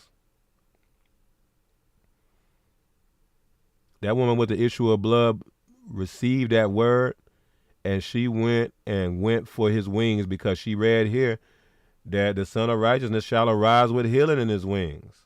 That was a prophecy about Yahusha, that he would literally have healing in his fringes, Mishpaka. There will be healing for grabbing onto the word. By grabbing onto his kanaf, the edges of his garment.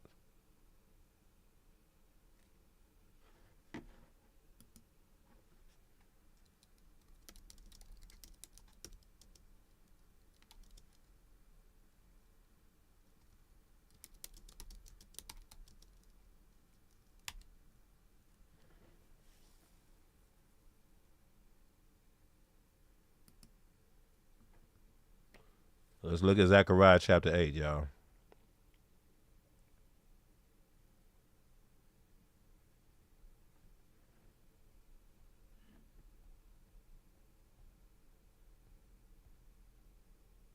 Verse 23. Thus says Yahuwah Sabaoth, in those days 10 men from every language of the nations shall grasp the sleeve. And that says sleeve, but some try, that's New King James, you know. If you read like the King James will say, shall take hold of the skirt of him that is of the Yahudim. This is about grabbing onto the edges of the garments. Thus says Yahuwah Sabaoth, in those days 10 men. Now, this is already giving away what this is talking about, right? This is proving what. So the number 10 is about the commandments, isn't it? Isn't the number 10 a sign of the commandments, a sign of the Torah? That's why there were 10 commandments given. It's about obedience. The number 10, that's the symbolism of the number 10. It's about obedience. It's about testing based on your obedience to Torah. It's about the commandments. It's also about judgment for not keeping the Torah. That's why there were 10 plagues on Egypt, wasn't it? And so thus says Yahuwah Sabaoth, in those days 10 men from every language of the nations shall grasp the sleeve or the edge of the garment of a Jewish man, a Yahudim man, saying, let us go with you, for we have heard that Aluah is with you. Like, you can't make this up.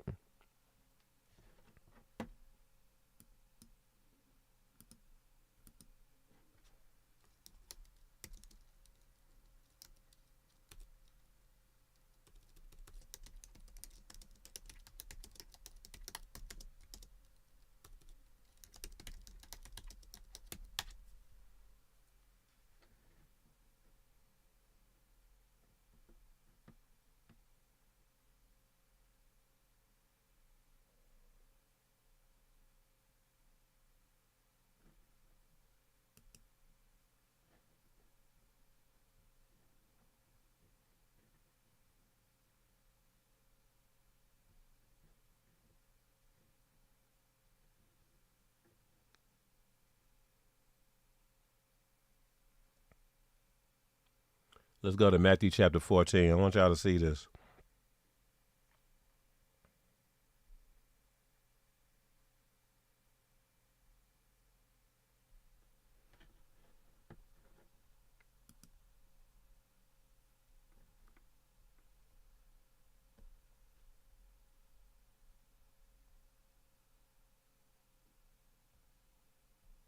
Look at this, y'all. Matthew chapter 14.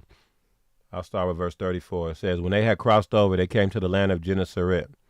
And when the men of that place recognized him, they sent out into all that surrounding region, brought to him all who were sick. This is talking about they were bringing to Yahusha all who were sick. Now look at this. And begged him that they might only touch the hem of his garment. Y'all, they talking about his fringes. And look, and as many as touched it were made perfectly well. So this is what this is showing us, that the woman with the issue of blood was not the only one who was healed from Yahusha's fringes, from his wings. The woman with the issue of blood wasn't the only one. There were many, y'all, because this is fulfilling Malachi 4:2. This is about Malachi 4:2. That's what Yahusha fulfilled that prophecy. To you who fear my name, the Son of Righteousness shall arise with healing in his kanaf, and you shall grow up and grow like grow fat like stall-fed calves. Let's go back to Ezekiel 16. I'm gonna wrap it up.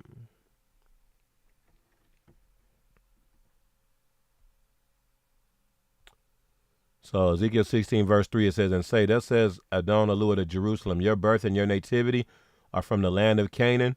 Your father was an Amorite and your mother was a Hittite. So this is deep, because see, we thought this whole concept, y'all heard about the concept of spiritual Israel. Like all Israel ain't Israel. That wasn't only taught by Yahusha. Yahusha brought it home. He drilled it down. That wasn't taught only in the Brit Hadashah. Ezekiel taught, Yahuwah was speaking through Ezekiel on the same aspect. Like, look, no, y'all not Israel. Your father is an Amorite. That's what he's saying is y'all ain't Israel. That's what he's saying here. Nah, you an Amorite. You not Israel, you an Amorite. You a Canaanite. That's what they mean by saying your father is an Amorite.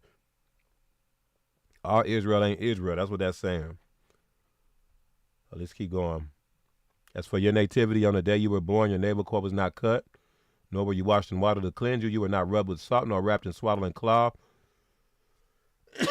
No eye pitied you to do any of these things for you, to have compassion on you, but you were thrown out into the open field when you yourself were loathed on the day you were born. And when I passed by you and saw you struggling in your own blood, I said to you in your blood, live. Yes, I said to you in your blood, live.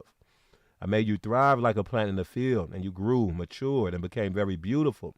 Your breasts were formed, your hair grew, but you were naked and bare. When I passed by you again and looked upon you, indeed your time was the time of love. So I spread my kanaf over you and covered your nakedness. Yes, I swore an oath to you and entered into a covenant with you, and you became mine, says Adon Aluah. That's huge. That is huge. Yahuwah made a covenant with our forefathers. Let's keep going. Then I washed you in water. Yes, I thoroughly washed off your blood, and I anointed you with oil. What is the washing with water? That's the word, the washing of the water of the word. I cleansed you. I cleansed you with the washing of the water of the word. I thoroughly washed off your blood, and I anointed you with oil. What is the anointing oil? That's the ruach. I washed you with the washing of the water of the word, and I filled you with my ruach. I clothed you in embroidered cloth and gave you sandals of badger skin. I clothed you with fine linen and covered you with silk. I adorned you with ornaments, put bracelets on your wrists and a chain on your neck. And I put a jewel in your nose, earrings, that's all covenant, earrings in your ears, and a beautiful crown on your head. Like when I say, man, Yahuwah, he covered Israel. He did. All you got to do is read in the days of Dawid, the days of Solomon, how beautiful the nation was. That the nation was a beauty on the earth, a beacon on the earth. Like Yahuwah blessed Israel beyond measure. That is coming again. That is going to happen again. Yes. Yes, just read Revelation. It's going to happen again. And I put a jewel in your nose, earrings in your ears, and a beautiful crown on your head. Thus you were adorned with gold and silver, and your clothing was of fine linen, silk, and embroidered cloth. You ate pastry of fine flour, honey, and oil. That's the manna. You were exceedingly beautiful and succeeded to royalty, man, to nobility. Your fame went out among the nations because of your beauty. We saw it in the days of Solomon. For it was perfect through my splendor, which I have bestowed on you, says Adon Aluah. But you trusted in your own beauty, played the harlot because of your fame, and poured out your harlotry on everyone passing by who would have it. You took some of your garments and adorned multicolored high places for yourself, and played the harlot on them. Such things should not happen nor be.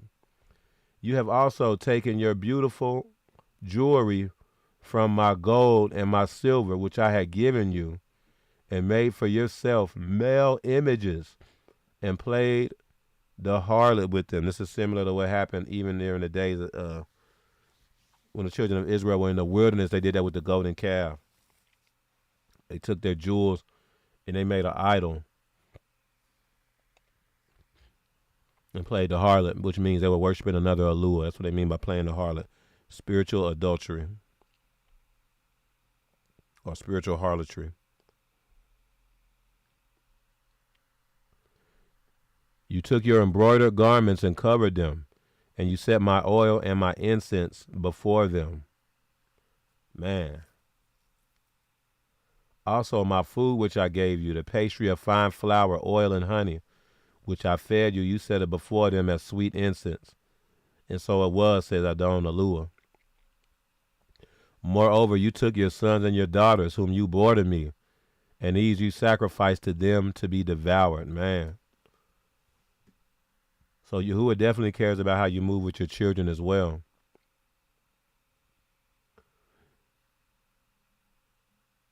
And don't think that that you have to literally sacrifice your children to Moloch to be sacrificing your children to another Aluah. If you give your children over to certain things of Babylon, that's still in a sense sacrificing your children. If you raise your children to, let's say, want to be the next top model instead of raising them to be a follower of Yahuwah, you basically giving your children over to another Aluah.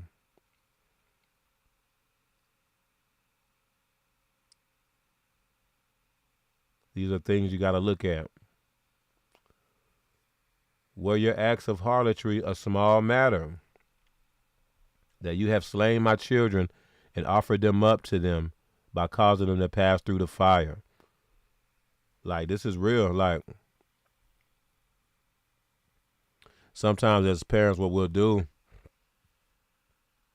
we'll give our children over to Babylon because we have these this American dream still for them. It's because we don't really believe the word that much. We'll follow it for ourselves, though. But we won't make our children follow it. Nah, I want you to be the next top model. You can be rich.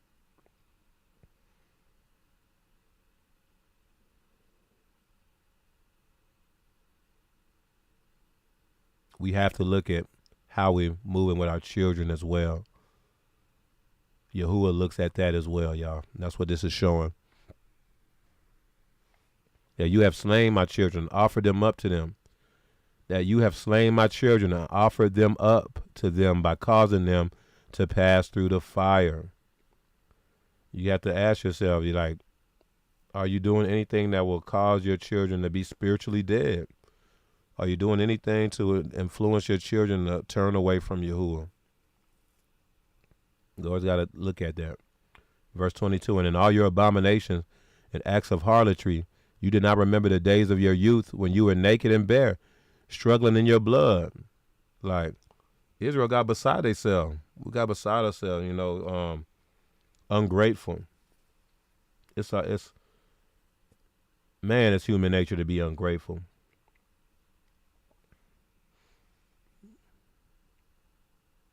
It's real quick, real easy to forget where you came from and forget who was there for you.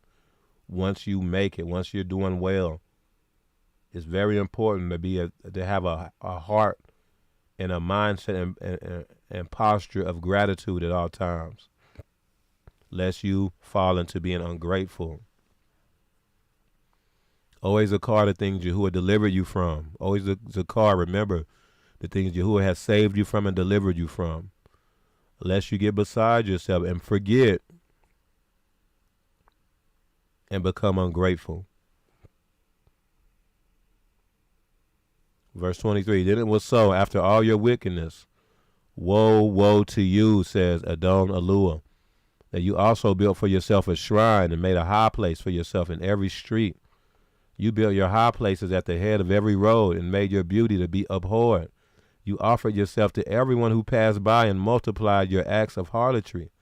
You also committed harlotry with the Egyptians, your very fleshly neighbors, and increased your acts of harlotry to provoke me to anger. So this is the type of stuff that they were doing in Jerusalem at this time in history, before Babylon sacked the temple, that third siege. These are the things that Israel were getting into. Now, you would have thought after the first two sieges that maybe Israel would have repented, but no, and that's why Yahuwah has made the judgment that he's going to totally obliterate them, obliterate the nation. Verse 27, behold, therefore, I stretched out my hand against you, diminished your allotment, I gave you up to the will of those who hate you, the daughters of the Philistines, who were ashamed of your lewd behavior. That's a big deal. Because what he's saying is that, man, even the other nations who are super lewd are ashamed of your lewd behavior. You're doing worse than them. Verse 28, you also played the harlot with the Assyrians because you were insatiable. Indeed, you played the harlot with them and still were not satisfied. Moreover, you multiplied your acts of harlotry as far as the land of the traitor, Chaldea, and even then you were not satisfied. How degenerate is your heart, says Adon Aluah, seeing you do all these things, the deeds of a brazen harlot. Verse 31, you erected your shrine at the head of every road and built your high place in every street, yet you were not like a harlot because you scorned payment. You are an adulterous wife who takes strangers instead of her husband. Who does that? Verse 33, men make payment to all harlots, but you made your payments to all your lovers and hired them to come to you from all around for your harlotry. Man, that's crazy. So basically, a harlot, a prostitute, she's going to commit harlotry for money. The dude is going to pay her. But what it's saying here is that Israel was paying the dude to commit harlotry with him. Man, that's crazy. That's wild, y'all.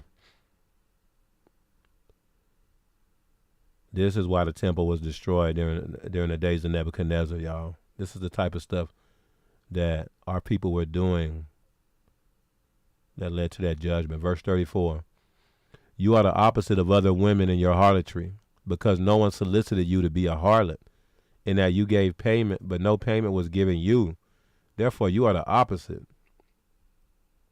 Now then, O harlot, hear the word of Yahuwah. Thus says Adon Aluah, because your filthiness was poured out and your nakedness uncovered in your harlotry with your lovers and with all your abominable idols, and because of the blood of your children which you gave to them.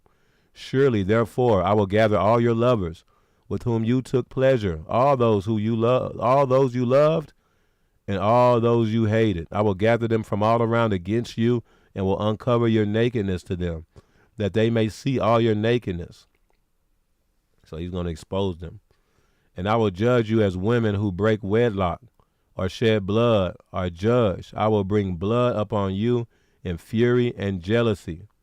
I will also give you into their hand, and they shall throw down your shrines and break down your high places. They shall also strip you of your clothes, take your beautiful jewelry, and leave you naked and bare. So this is what happened. So when Nebuchadnezzar sacked Jerusalem, they took all the Kodesh things. They took all the Kodesh things out of the temple, all the gold. This is Solomon's temple, y'all. And Nebuchadnezzar plundered, destroyed, and took all the Kodesh things out of there. All the jewelry. But that symbolized, because that was happening to the people as well. Remember, your body, according to the scriptures, your body is a temple of the Ruach HaKodesh. So there was always a correlation between the temple and the body, the people of Israel. So what you will see is whenever things was happening to Israel, there would be some sort of correlation with the temple as well. When Israel was being kicked out of the nation, usually was being destroyed as a nation, the temple was always destroyed every time when Israel was destroyed as a nation. When Israel was being plundered or being occupied, a lot of times that would cause the temple to be occupied. It's like the temple in many ways was a reflection of the people. And so that's what you see. Verse 40, they shall also bring up an assembly against you, and they shall stone you with stones and thrust you through with their swords. They shall burn your houses with fire and execute judgments on you in the sight of many women. And I will make you cease playing the harlot, and you shall no longer hire lovers. So I will lay to rest my fury toward you, and my jealousy shall depart from you. I will be quiet and be angry no more, because you did not remember the days of your youth, but agitated me.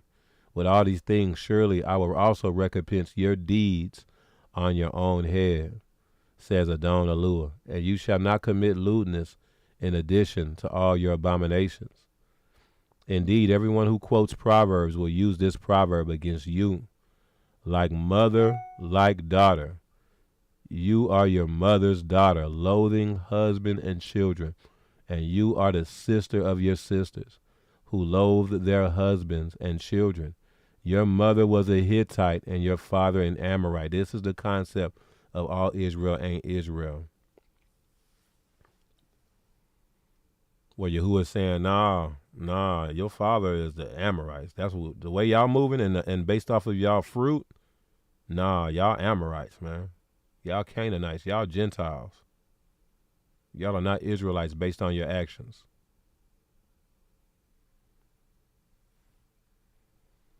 Verse 46, your elder sister is Samaria, who dwells with her daughters to the north of you. And your younger sister who dwells to the south of you is Sodom and her daughters. You did not walk in their ways. And so this goes back to In Devarim 32, there was a similar verse here regarding the vine. Devarim 32, it says here, for their vine is of the vine of Sodom and of the fields of Gomorrah. Their grapes are grapes of gall. Their clusters are bitter. Their wine is the poison of serpents and the cruel venom of cobras. Let me see something here.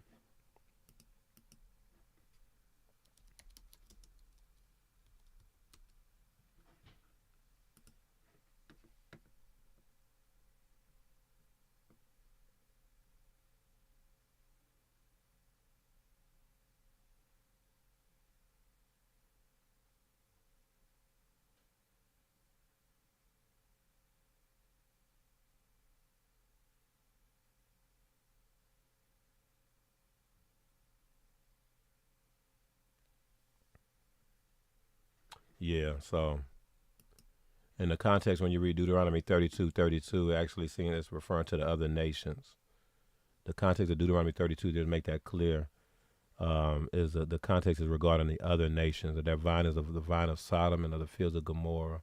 Their grapes are the grapes of God. Their clusters are bitter. So when we look in here, it says, you did not walk in their ways, nor act according to their abominations. But if that were too little, you became more corrupt than they in all your ways. More corrupt than who? Sodom. Saying that they were worse than these other nations. You did not walk in their ways, nor act according to their abominations. But as if that were too little, you became more corrupt than they in all your ways. As I live, says Adon Aluah, have done as you and your daughters have done. Look, this was the iniquity of your sister Sodom. Now it's going into the iniquity of Sodom. She and her daughter had pride, fullness of food, and abundance of idleness. Neither did she strengthen the hand of the poor and needy. And they were haughty and committed abomination. Now, you would have thought that they would have said the sin of Sodom was, homosexuality or something like that. But, man, according to Ezekiel, the big issue with Sodom, or the root issue, pride, fullness of food, and abundance of idleness. Neither did she strengthen the hand of the poor and needy. So they were basically wicked towards the poor and needy. Verse 50, and they were haughty and committed abomination before me. Therefore I took them away as I saw fit. Samaria did not commit half of your sins. That's the northern kingdom. So he basically like, man, even the northern kingdom wasn't moving like this. He said, Samaria did not commit half of your sins. But you have multiplied your abominations more than they, and have justified your sisters by all the abominations which you have done. You who judge your sisters bear your own shame also, because the sins which you committed were more abominable than theirs. They are more righteous than you. Yes, be disgraced also, and bear your own shame, because you justified your sisters. When I bring back their captivities, the captives of Sodom and her daughters, when I bring back their captives, the captives of Sodom and her daughters, and the captives of Samaria and her daughters, then I will also bring back the captives of your captivity among them, that you may bear your own shame and be disgraced by all that you did when you comforted them. When your sisters Sodom and her daughters return to their former state, and Samaria and her daughters return to their former state, then you and your daughters will return to your former state. For your sister Sodom was not a byword in your mouth in the days of your pride, because your wickedness was uncovered. It was like the time of the reproach of the daughters of Syria and all those around her, and of the daughters of the Philistines, who despise you everywhere. You have paid for your lewdness and your abomination, says Yahuwah. For thus says Adon Aluah, I will deal with you as you have done, who despise the oath by breaking the covenant. Nevertheless, I will remember my covenant with you in the days of your youth, and I will establish an everlasting covenant with you. Then you will remember your ways and be ashamed when you receive your older and your younger sisters. For I will give them to you for daughters, but not because of my covenant with you. And I will establish my covenant with you. Then you shall know that I am Yahuwah. that you may remember and be ashamed and never open your mouth anymore because of your shame when I provide you in atonement for all you have done, says Adon Aluah. Man.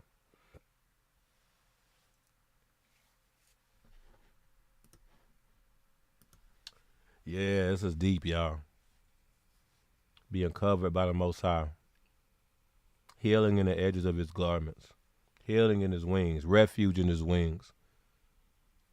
Being covered by the bridegroom. Receiving his words. Being covered by his word, y'all.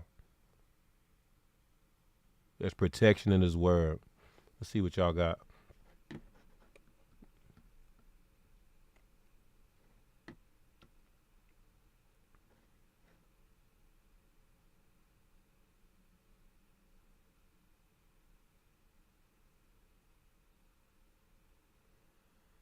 Cody Selah said, it is the same as today. A lot of lessons and words given are to combat the perversion of the word. Absolutely.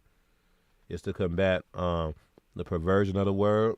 It's also to combat other messages that are out there, like the messages that are being pushed to you every day on television and media and radio. So, yeah, the list goes on and on. All right.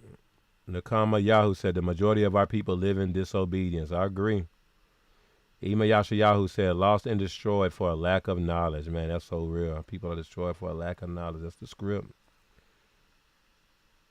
Kendrick Lamar Richardson said, Khan, skin color cannot save anyone from sin or judgment. That's real. That is real.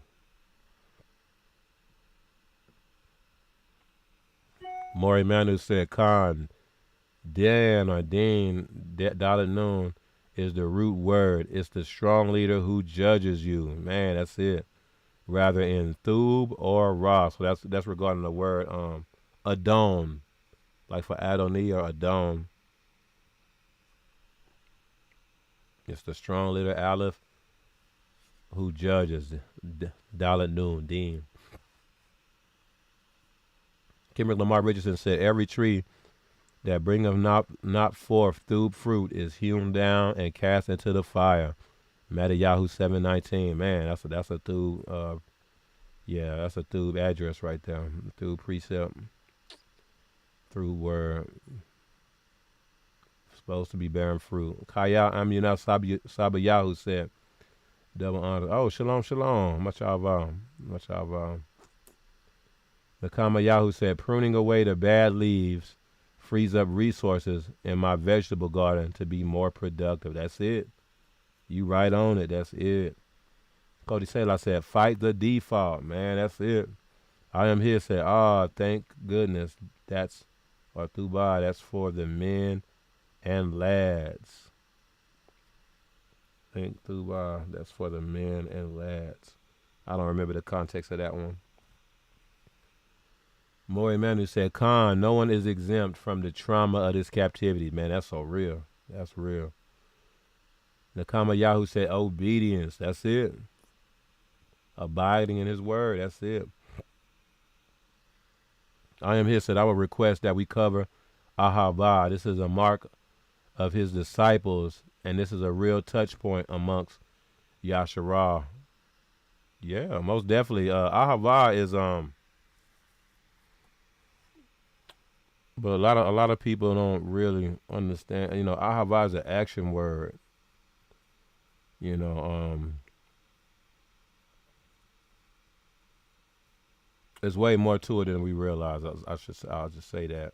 But Khan, then he said, Yahusha said, by this all people will know that you are my disciples if you have love for one another. Okay, so the way to love one another, I am his, is through keeping the Torah though. So that's what the Torah is all about. Is about loving Yahuwah and loving your neighbor. So if you keep the commandments, and you're doing it in spirit and truth, you'll basically be doing that. That's the thing. That's why it still all boils down to the word. That's what it boils down to. We have a Greco, most of us, because we've been, sown in Babel, born out here, we have a Greco-Roman idea of what love is. We think love is about feelings and how you feel and emotions. It's just way more to it than that. It can, feelings and emotions can be a factor. I'm not saying that's void. No, that can be a factor, but that's secondary.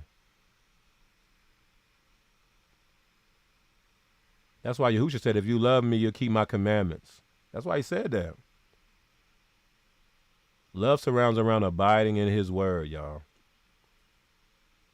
The reason why I'm bringing that out is because, man, you hear people go all kind of, a lot of the people go all kind of directions with regard to what love is. That's not love. Why you say that? Why you say, man, that's not love?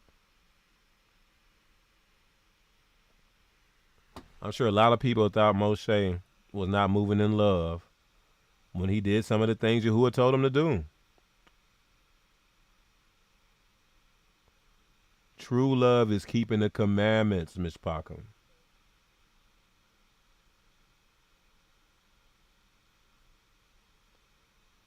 That's why Yahuwah said, love your neighbor as yourself, and love Yahuwah Aluah with all your heart, your mind, and your soul. He said all the commandments hang on that. You know why he said that? Because that's what the commandments are all about. That's how you love your neighbor, and that's how you love Yahuwah, is by keeping the commandments. That's one of the main ways. I hope that made sense. Let's keep going. Kendrick Lamar Richardson said, in MMA, conditioning your shins requires repeated impact and stress. In our walk, Yahushua trains us to take hits and become heavy hitters. The servant is not greater than his Adonai. Man, that's a great point. Man, look. When you go in MMA, man, them people, man, some of them people be having, they shins be rock hard. They literally condition their shins. Like if you see people in karate, they'll do like a meditation, and then they'll like, hi-ya, and then straight karate chop a line of bricks that stack that thick. Be like, hi-ya, and able to break that. That's because they condition all this here, and that's by repeated stress and impact to it over time, and that's how it gets it gets harder like that. Very interesting. Great point. Great point. Cody Saylor said, look at the disrespect they tried to say Yahushua was born of fornication. I know. You see how they tried to sneak that in there? That was a great point. It's crazy. That's why Yahushua wasn't, man. Yahushua did not hold back. He like, man, look, y'all are Hasatan. Like, you know, y'all not able to receive anything I'm saying, and it's because y'all are not of me.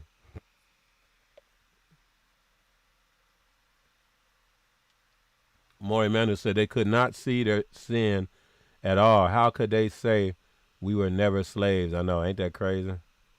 Could it be that they compared themselves to the standard of Rome, who they were slaves to, versus Yahuwah's standard? Come on. I can see that. Come on. You know, another aspect is some people think that they might have been like Edomites, that they might not have been Israelites. So, because some of the Pharisaic order, they were not true Israelites. So, they could have been Edomites, because remember, Edomites were descendants of Abraham as well.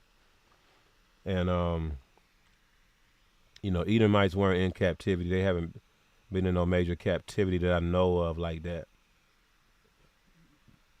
And so they could have been speaking from that perspective, like, man, we ain't never been no slaves. But yeah, I heard a few different aspects with that. Cody Saylor said that was a jab because they did not believe in Miriam's account of being conceived with the seed of the Ruach HaKodesh. Man, that's deep. Yeah, that's real. More Manu Khan, More, it's as those who say we are not oppressed in this time. So Cody Saylor, I mean. Said Khan More, it's as those who say we are not oppressed in this time, becoming one with Rome. Yeah. I am here said, when they denied being in bondage, I was quoted today about this, and the gist was they just forgot they were enslaved. Excuses. Okay.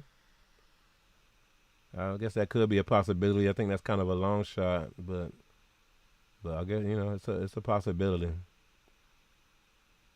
See, the thing about the captivities was they had Torah. You know, they were dealing with the Torah every day back then. You know, they had they were doing all that. The Torah portions, they were doing all that back then.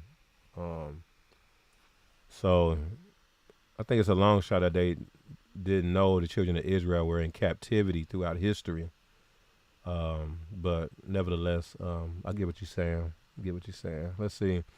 Cody Salah said, imagine the disrespect to our ancestors who endured slavery just for us to be under the same system and say we are not oppressed.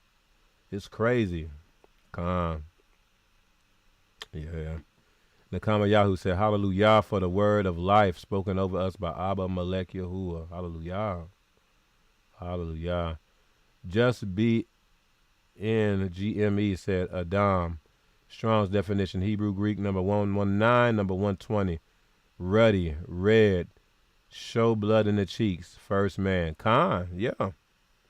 Yeah, it comes from the word Adama. Yeah, it comes from the Hebrew word Adama, which is about the soil, clay, red like the soil.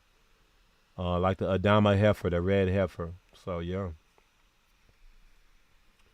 says to show blood in the face, rosy. Flush or turn rosy. Khan, most definitely.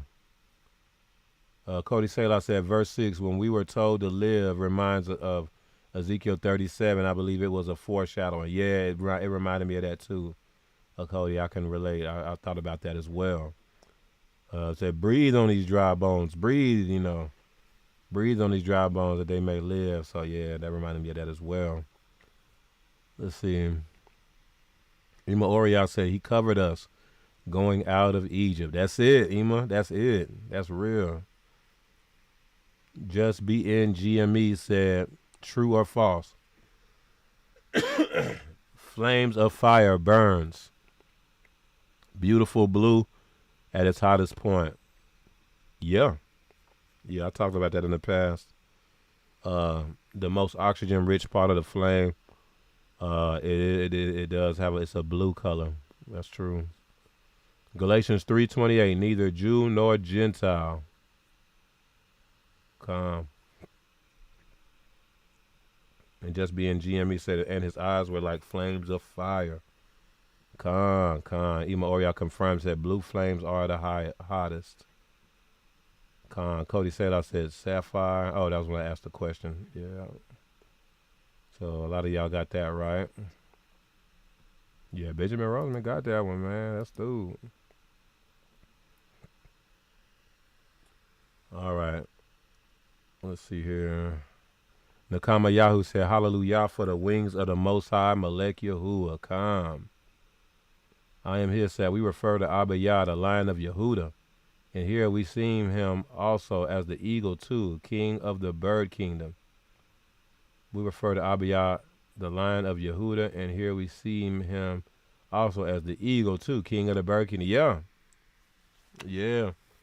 Yeah, it's like the cherubim. Yeah, had the eagle, the head of the eagle, and the head of a lion on it. I am here, said, I did wonder about the power that left out of him. Cody Wansina said, Kanab is closely related to the word kana, which is a word for humility. Instead of a pay, there is an iron. Ah. I can see that as far as, submitting yourself, submitting yourself under the head so that he may cover you. Yeah. That's dude. I am here, said, yes. Oh, wow. That's what he said to me when he said, call me Abba Father. Totally not any of the pronounced names. The Kamayahu said she believed the report of Yahuwah according to Isaiah 53.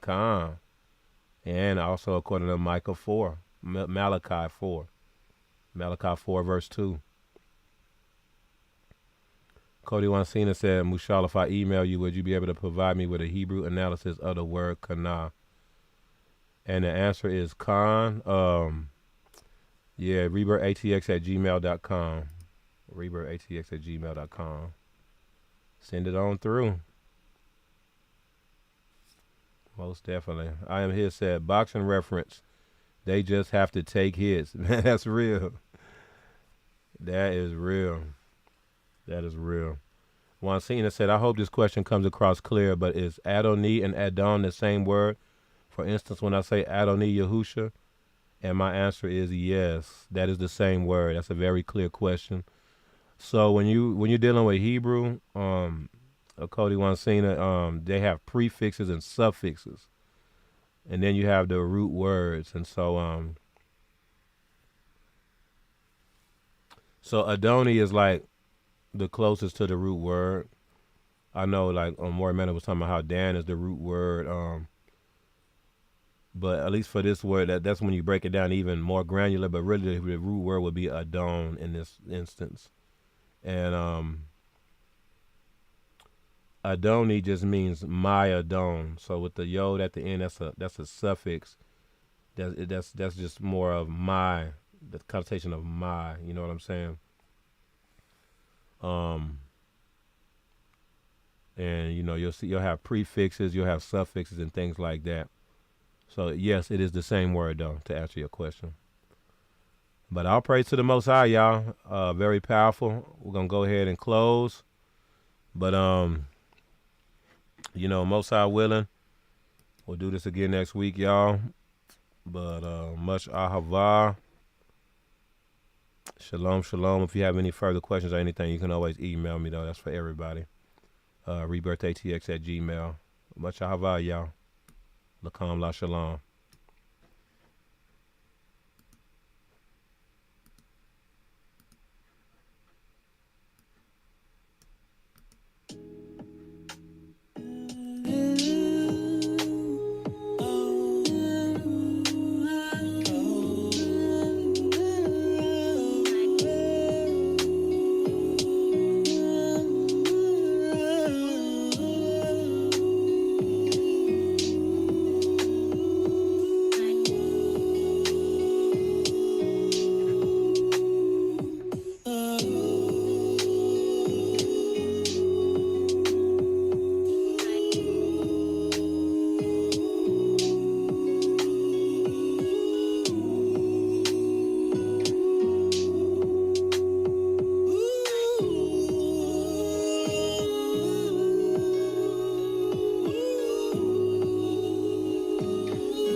Get your healing, get it. Say, get your healing. The time is now. Get your healing. The time is now. Get your healing. The time is now. Get your healing. The time is now. Get your healing. The time is now.